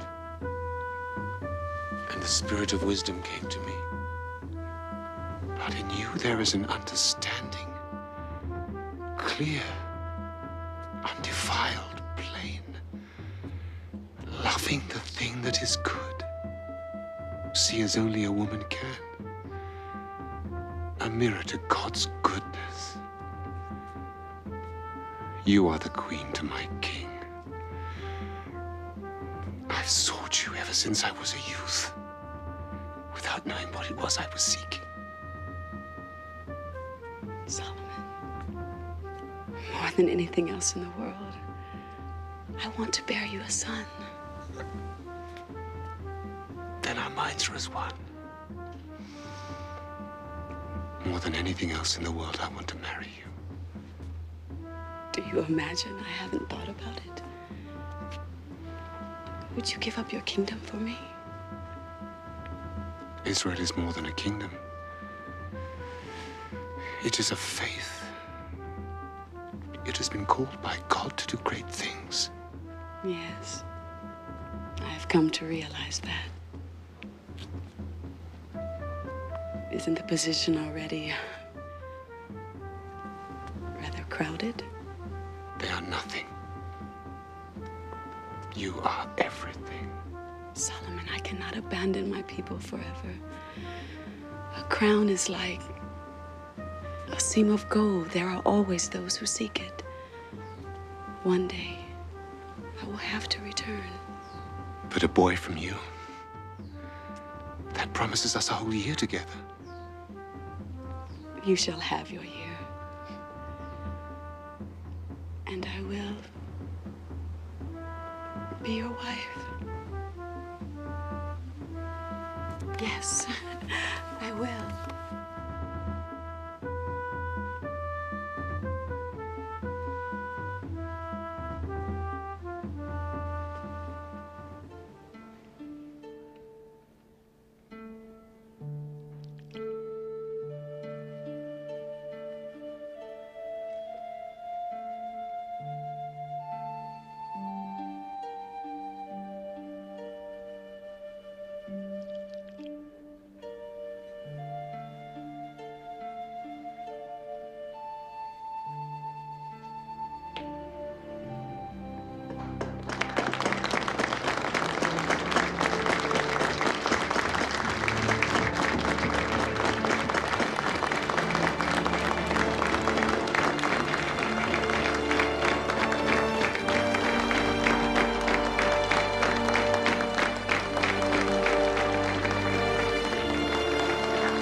Oh, my love.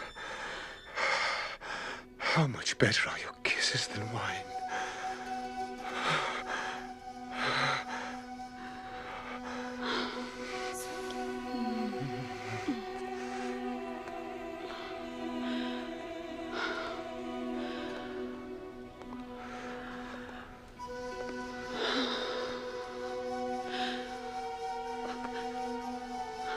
Oh, my love.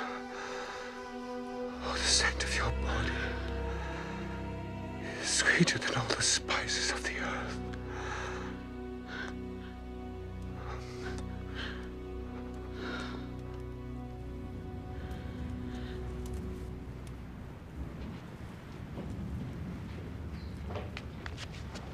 My lord? Not now, Jeroboam. I'm late to meet my queen. They sent me to speak for them. Who sent you? The elders, the officers of the court. They say we are friends. They say you will listen to me. Very well. What is it? Say it. The ship of state needs someone at the steering oar. What does that mean, Jeroboam? There are matters which demand your attention other than the Queen of Sheba's thighs. How dare you? No one speaks to me like that. Get out! Get out!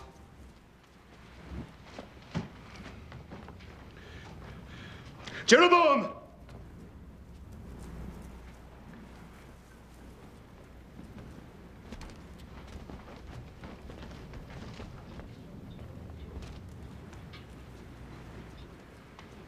I apologize.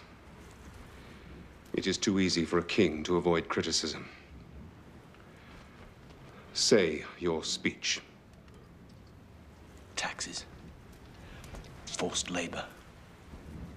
The people would endure it while the temple was being built. The temple is finished. The taxes should also cease. You should show yourself in the provinces. Popularity is a fickle thing. It could leave you, and finally your crown depends on the love of the people. And, may I add, on the love of God. You have served him well in the past. But is that a surety for now, for the future? Jeroboam, listen to me. And listen to me carefully. I love her above duty, above health. I choose her over light, because the light that radiates from her never dims. She is my missing arm. No, she's my entire body. She's what I've always wanted without ever knowing my wants. She's the breath of God. Solomon, she's a woman. Exactly.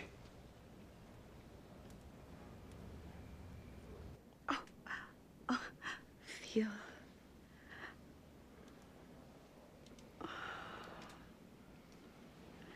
Oh, it's a boy. I am sure the way he kicks. Oh, he will be a great athlete. My love, I have something to ask you, but I'm at a loss for words. You, the wisest of the wise, ask. If it is a boy, I want him to be my heir, King of Israel and Judah. But you have promised it to Rehoboam. He is to be your heir. Unless I decide otherwise. And I do. Stay here with me. We will raise a mighty king, strong, wise, whose voice will be heard throughout the land, proclaiming the righteousness of the Lord.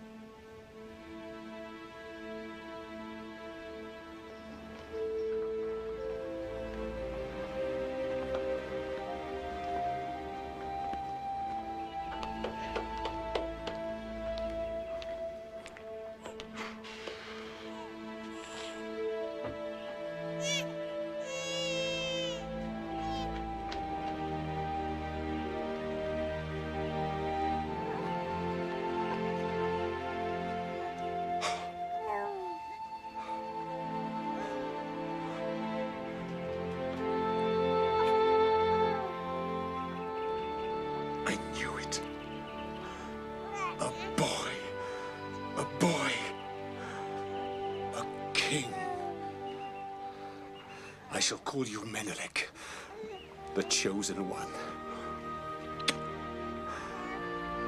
Thank you, God. Thank you.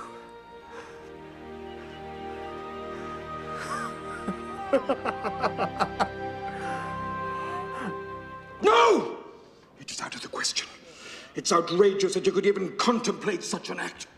The throne is mine. I have a right to choose my successor. No, the choice is not yours. It must be ratified by God, through the high priest and the council. King David chose me, above all his sons, younger or older. He chose you, yes. But you were not made king until anointed by the high priest Zadok. Then, and only then, you became king. True? Yes, yes, I went through the usual formalities. Usual formalities? You make one of the most sacred acts of our faith sound like a blessing before dinner. She is not of our faith. I don't know who she worships, but it is not the one true God. She wishes to embrace our faith. You know the law. She must be one of us. Raised and born in fear of the living God.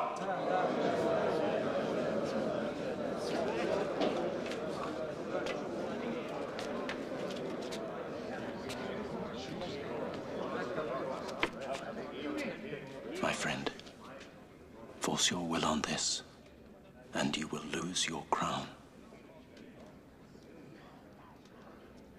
There would be a revolution.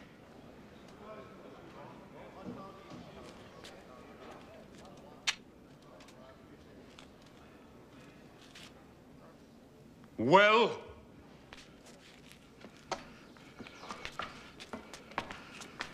the king may live forever. Knows the law. Neither I nor any priest in Israel would dare anoint the son of the Queen of Sheba as heir. That That is the holy law. And even kings must live and die by it. That is your final word? It is the holy law.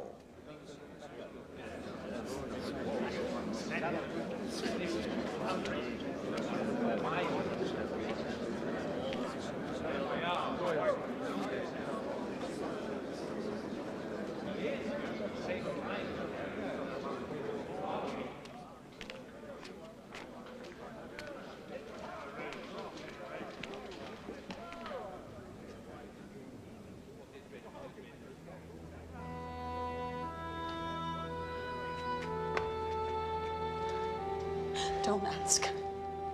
Please.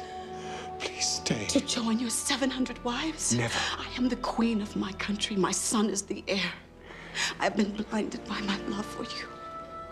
But now they have let me see. At first I was a curiosity. Now I am a hated stranger. Never hated. You can rule your people, Solomon, but you cannot command them to love me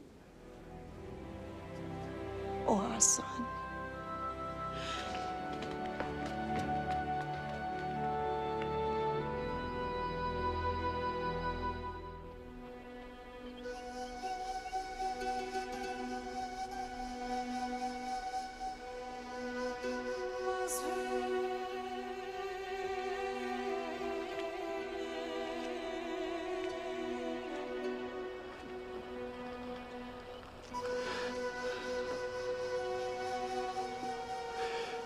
The city would be a tomb without you. It was never possible, Solomon. Never. But I only began to live the day that I saw you on that donkey. I am King Solomon. Who are you? I am the woman who will love you forever. Our son will have a crown. He will rule my kingdom. And Solomon, I want him to rule under your God, whom I intend to make mine. When I leave, I would like to take some men learned in your faith to instruct our son. I will do better than that, since he is to be denied his right to rule here. You and I will build a new Jerusalem, a new Israel in your land. I will send priests, architects, and settlers and soldiers, and riches enough for him to rule in splendor. Then I will give him another name. I will call him David, in honor of your father.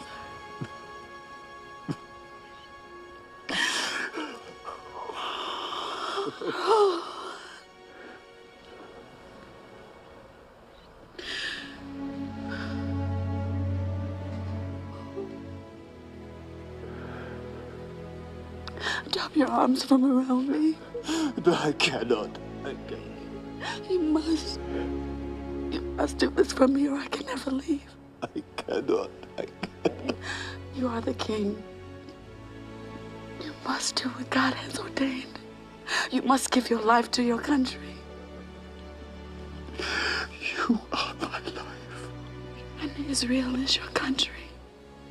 She must come first.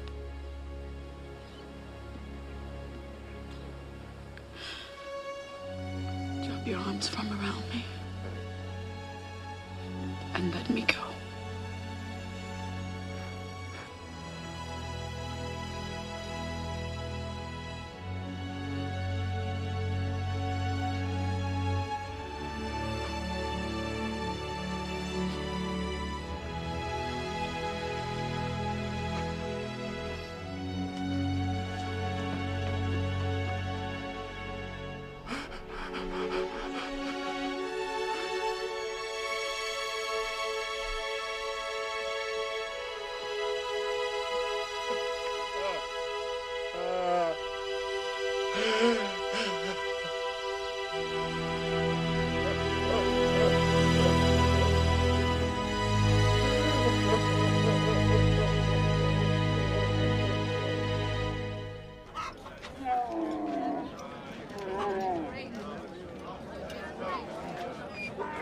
Look at them.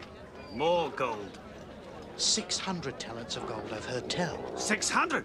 That's a whole year of taxes for the entire country. He's gone mad.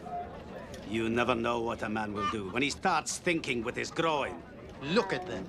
Our finest citizens commanded to relocate. I don't pay taxes to pour into some hole in Africa.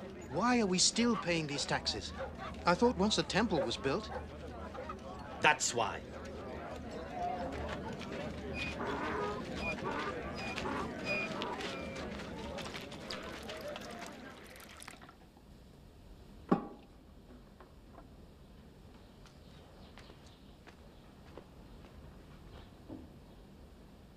What is this?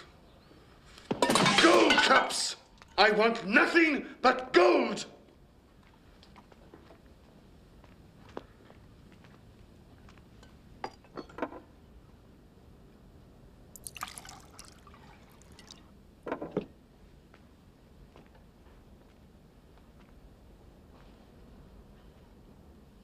Ah.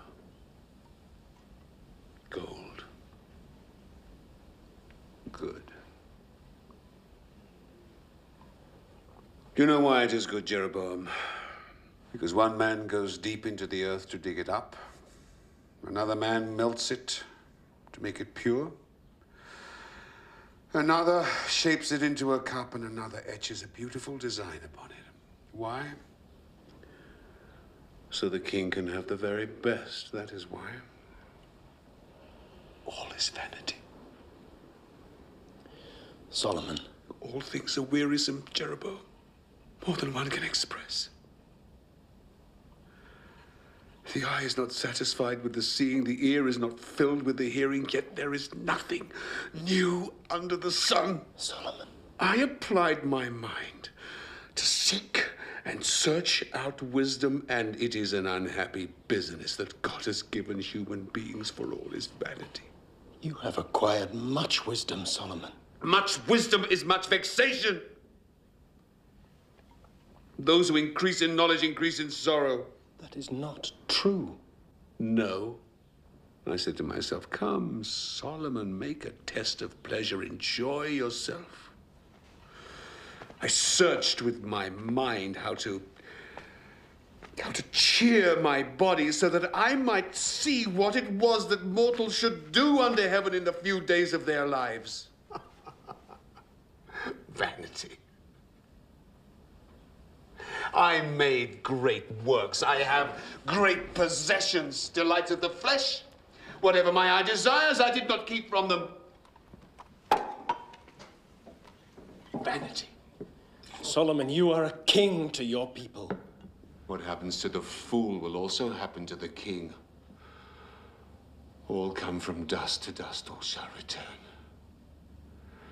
Why then do I have to be so wise? Vanity. You gave us the temple. Solomon, the temple I must leave to those who come after. Who knows whether they will be wise or foolish? It is not for them, it is for me. Vanity.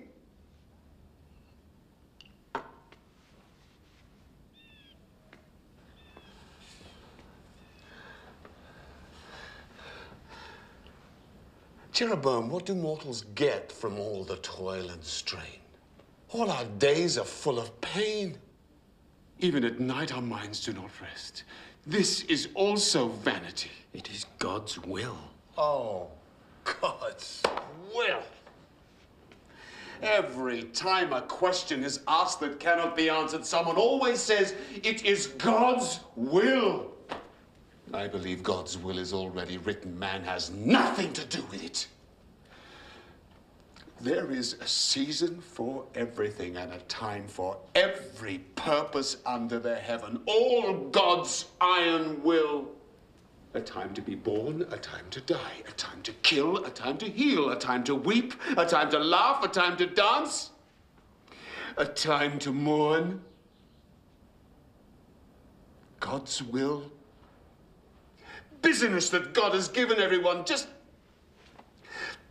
to keep them busy. But we cannot know God.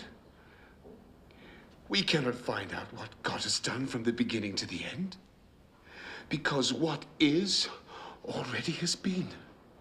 And what is to be already is. Vanity is all there is. The more words, the more vanity. The race is not to the swift, nor the battle to the strong, nor bread to the wise, nor riches to the intelligent, but time and chance happen to them all. Mere chance. Belief otherwise is vanity. I believe in God.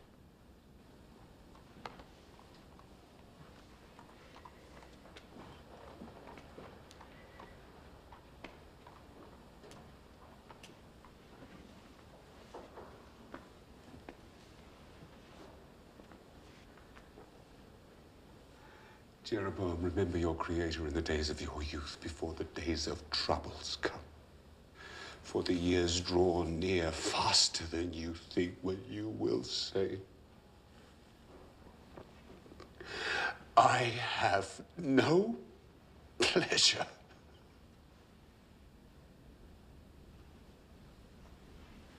When strong men are bent, the golden bowl is broken and the breath returns to God who gave it.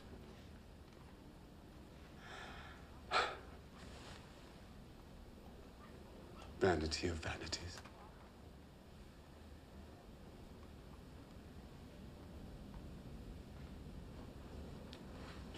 All is vanity.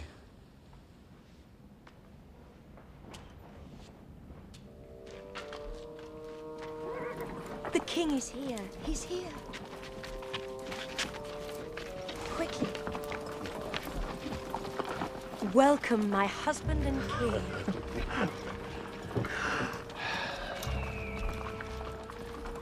Is the great goddess Ashtoreth answering your prayers? She doesn't have to answer our prayers. She grants us children and cares of our loved ones in the afterlife. They shine down on us each night. Make an offering to the mother of us all. No. I worship the one true God. Make an offering for the mother of true love and your children. For the love you have shown me.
Deeply divided within myself. Solomon is my anointed king, but I worship the true God, and he will be my judge at my life's end. That is why I have come. I have seen with my own eyes our king worshipping this pagan goddess. Oh, Jeroboam, you're not the first to tell us of these things. There's been another ambush. I know. The taxes from Ephraim are all stolen. Probably by the very men who paid those taxes. Zadok men are starving. Their families are starving. They spit the king's name. Oh, Solomon. We must convince him to lift their burden. I will have an audience with him. Meanwhile, keep good watch on him. For his own sake. And for the whole kingdom.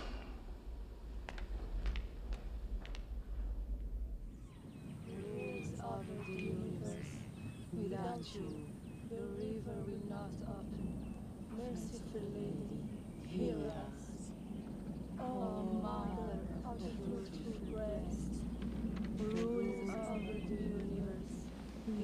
you. The river will not. It is written that the children of Israel should beware of marrying outside the faith. For those women will turn your heart away from the one true God. Much is written, little is understood. You make sacrifices to gods that all true believers know to be obscene and wicked.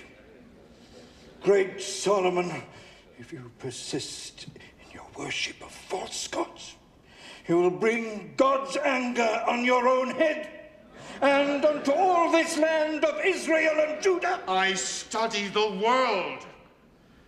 It is possible to learn from the false as well as the true. God has given me the gift of wisdom, and I shall use it as I see fit.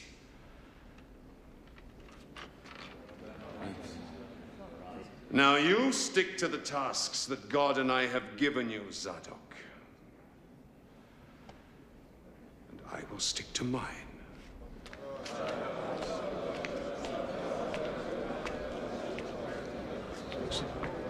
Self-righteous fools.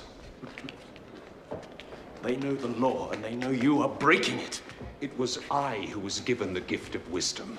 By God himself, not those doddering old windbags. They are God's representatives on earth. I am God's representative on earth. I am his anointed. What business is it of theirs if I show a tolerance to foreign gods? Building temples to them is more than showing tolerance. What do you know? You are a laborer. This laborer thinks you should take one of your secret walks.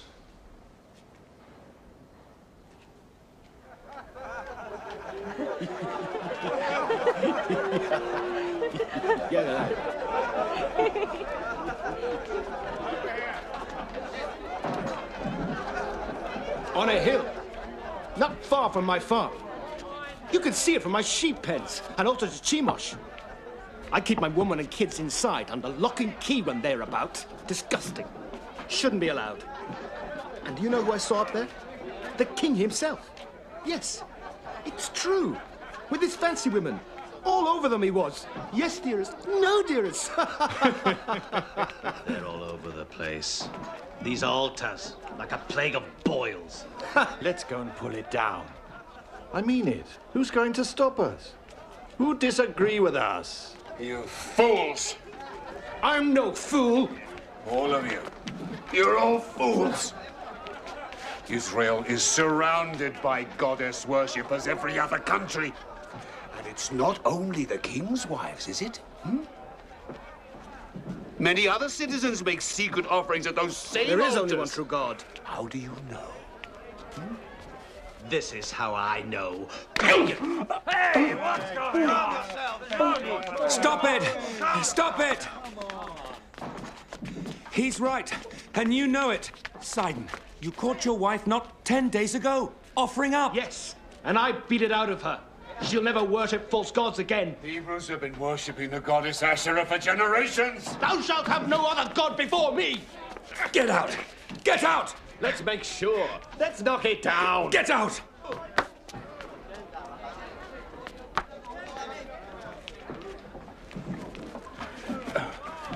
Thank you. Get out. I believe in only one God. Always will.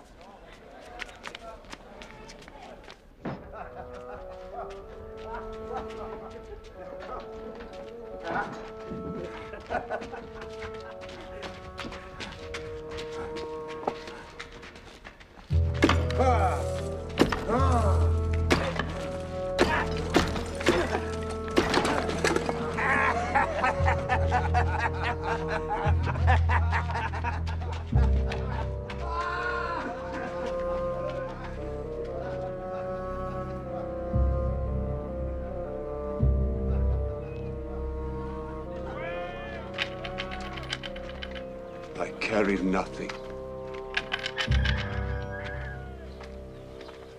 You carry a heavy burden of wrongs against the one true God. Because you have turned against me and not kept covenant with me.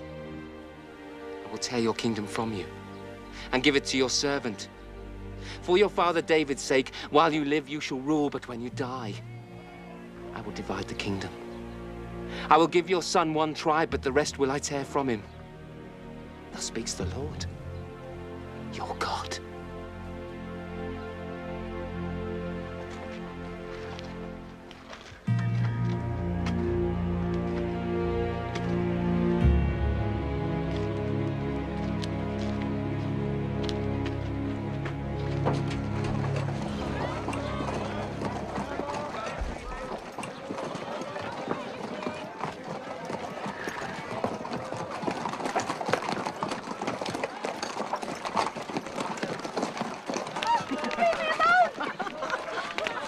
Where are you going? I will have you if I want you. And I do want you.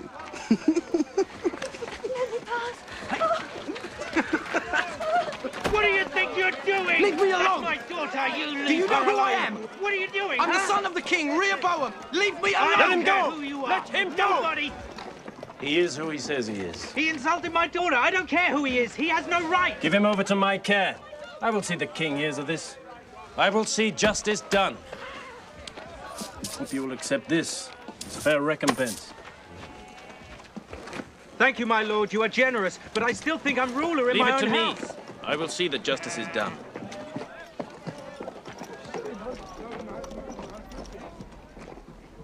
Solomon, you must speak with Rehoboam. He is a disgrace to you. He's young. I was just like him at that age. No. Where you were proud, he is arrogant.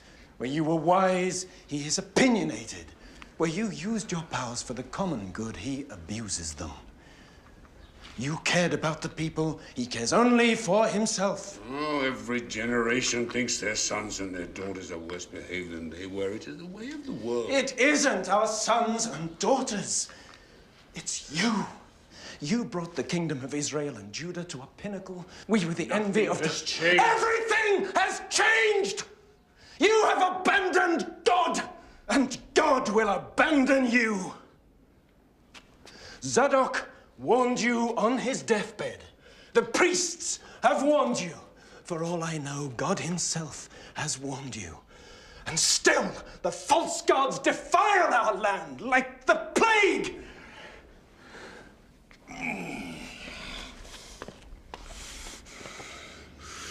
I would allow no other man to speak to me like this, Jeroboam. Then hear me. It is not too late. You made me superintendent of the northern provinces. There is much anger there. If they should break away, it would be the end of everything. Israel would again be nothing more than a few wandering tribes. Then I suggest you go there to rule them. Before I do something I might regret. Go on. Go. Yes. I will go. But not to the office of your court. And what does this mean, Jeroboam? It means I will not be a part of your heathen ways. I am separating myself from your government as you have separated yourself from the one true God. Rebellion? Is this rebellion from the man I raised from a common laborer? Call it what you like. I cannot follow a king who does not follow his God. I will follow any god I wish. I learn from other gods. And I will rule as my mind and my heart tell me.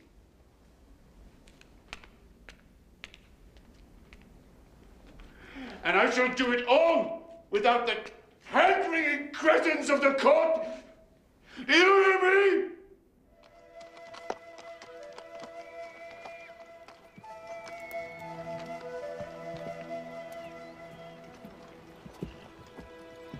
Ah, Jeroboam, come, eat. I've been waiting for you. You know my name? Who are you?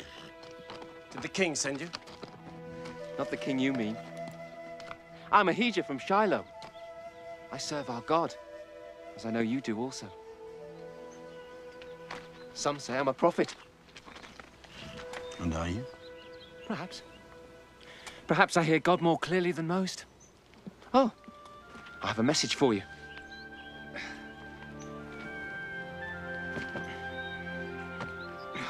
It's a strong new cloth.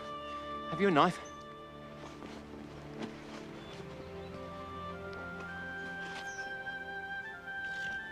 Good. Come.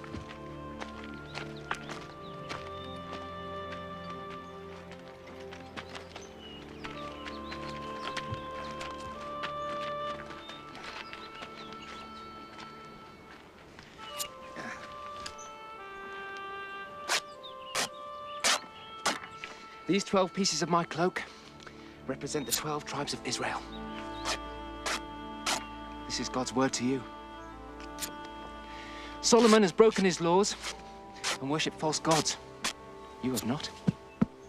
So, thus speaks the God of Israel. He will take the kingdom away from Solomon's son, Rehoboam. Give it to you. That is the 10 tribes. Now, he will give the tribe of Judah to Rehoboam, so that his servant David will always have a lamp before him in Jerusalem. Do you understand?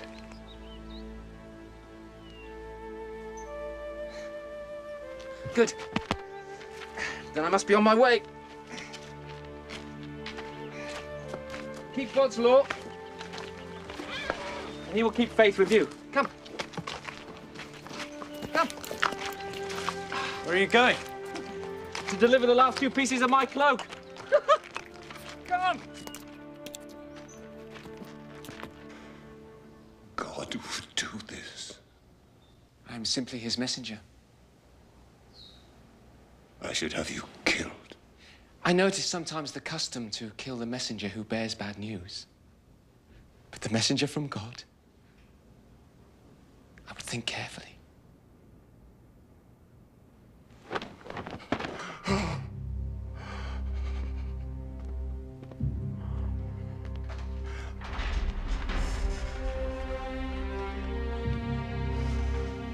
God! God! Start a search. I want Jeroboam found and killed. He must not escape. 1,000 measures of gold to the man who brings me back his body.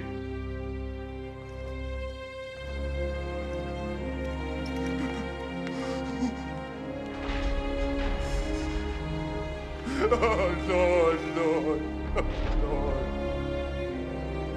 Oh, Lord.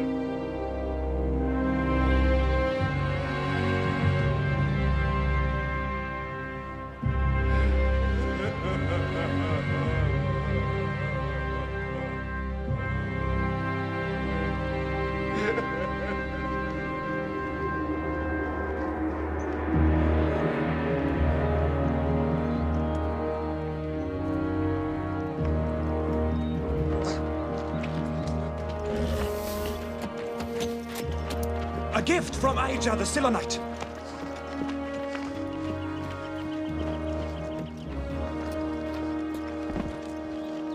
Keep that too.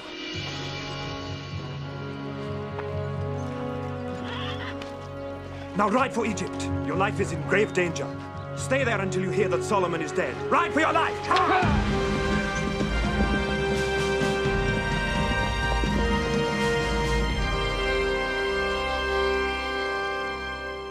Where is my son? Where is Rehoboam?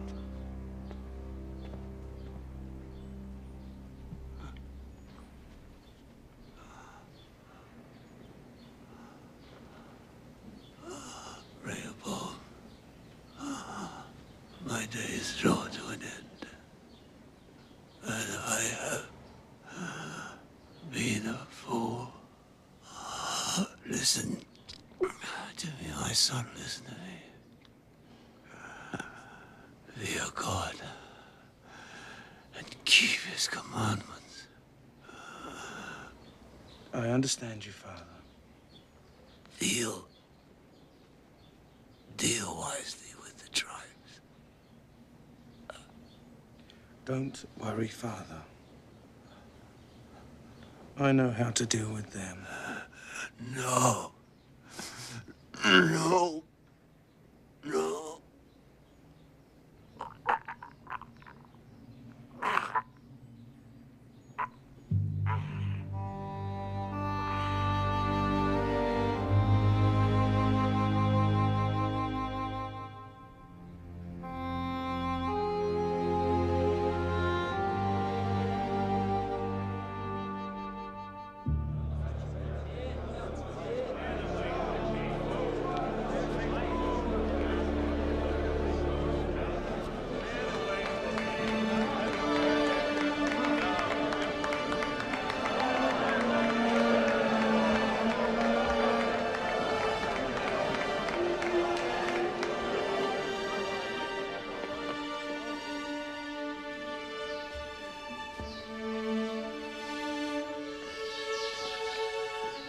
Well, I've come to be anointed as your king. Have you lost your tongues?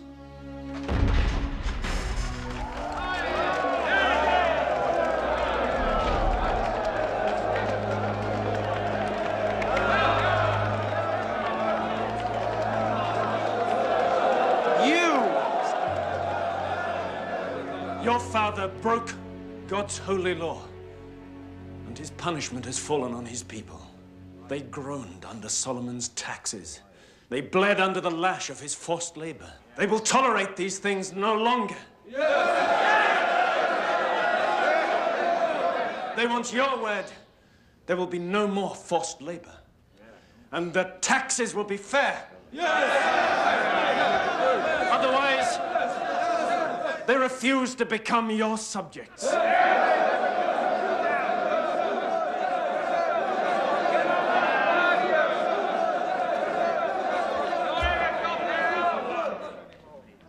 They refuse. I will discuss these matters with my council. We meet again in 3 days.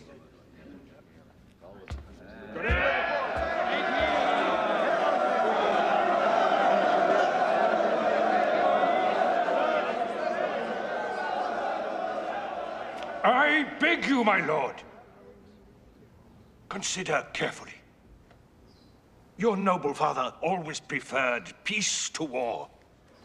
Of all wars that can be waged, the worst, the most bloody, is a civil war. It would be the end of the kingdom. You are king! Any sign of weakness, if you give way to their demands, they will walk over you like cattle over a meadow. I say stand firm. Why listen to these old greybeards?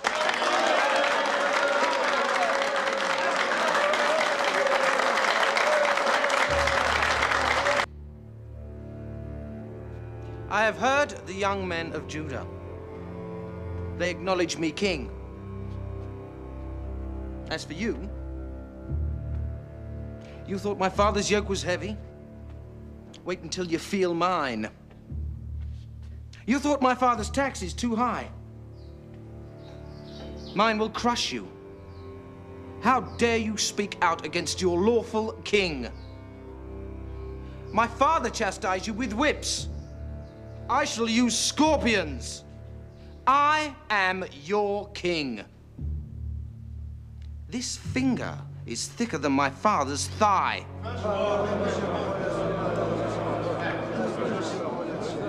That is your final word. I have nothing more to say. So be it. You have heard your king. Will you serve him? No. Then we are no longer one nation. The prophecy was true. The glory of Solomon is gone forever.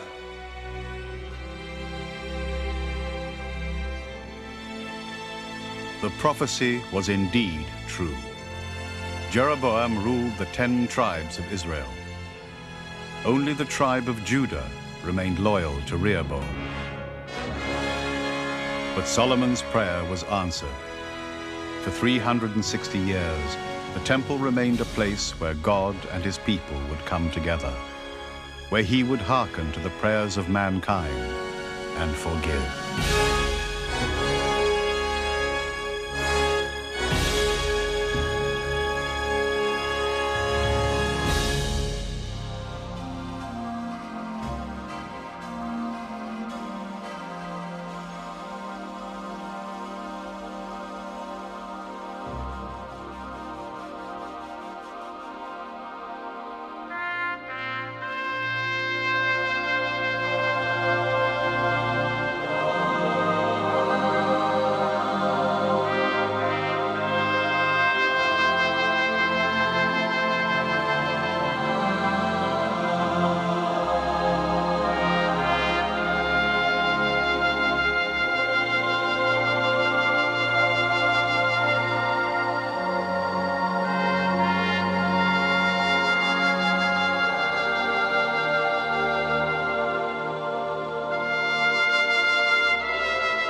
Should we drag the net? Ask the carpenter.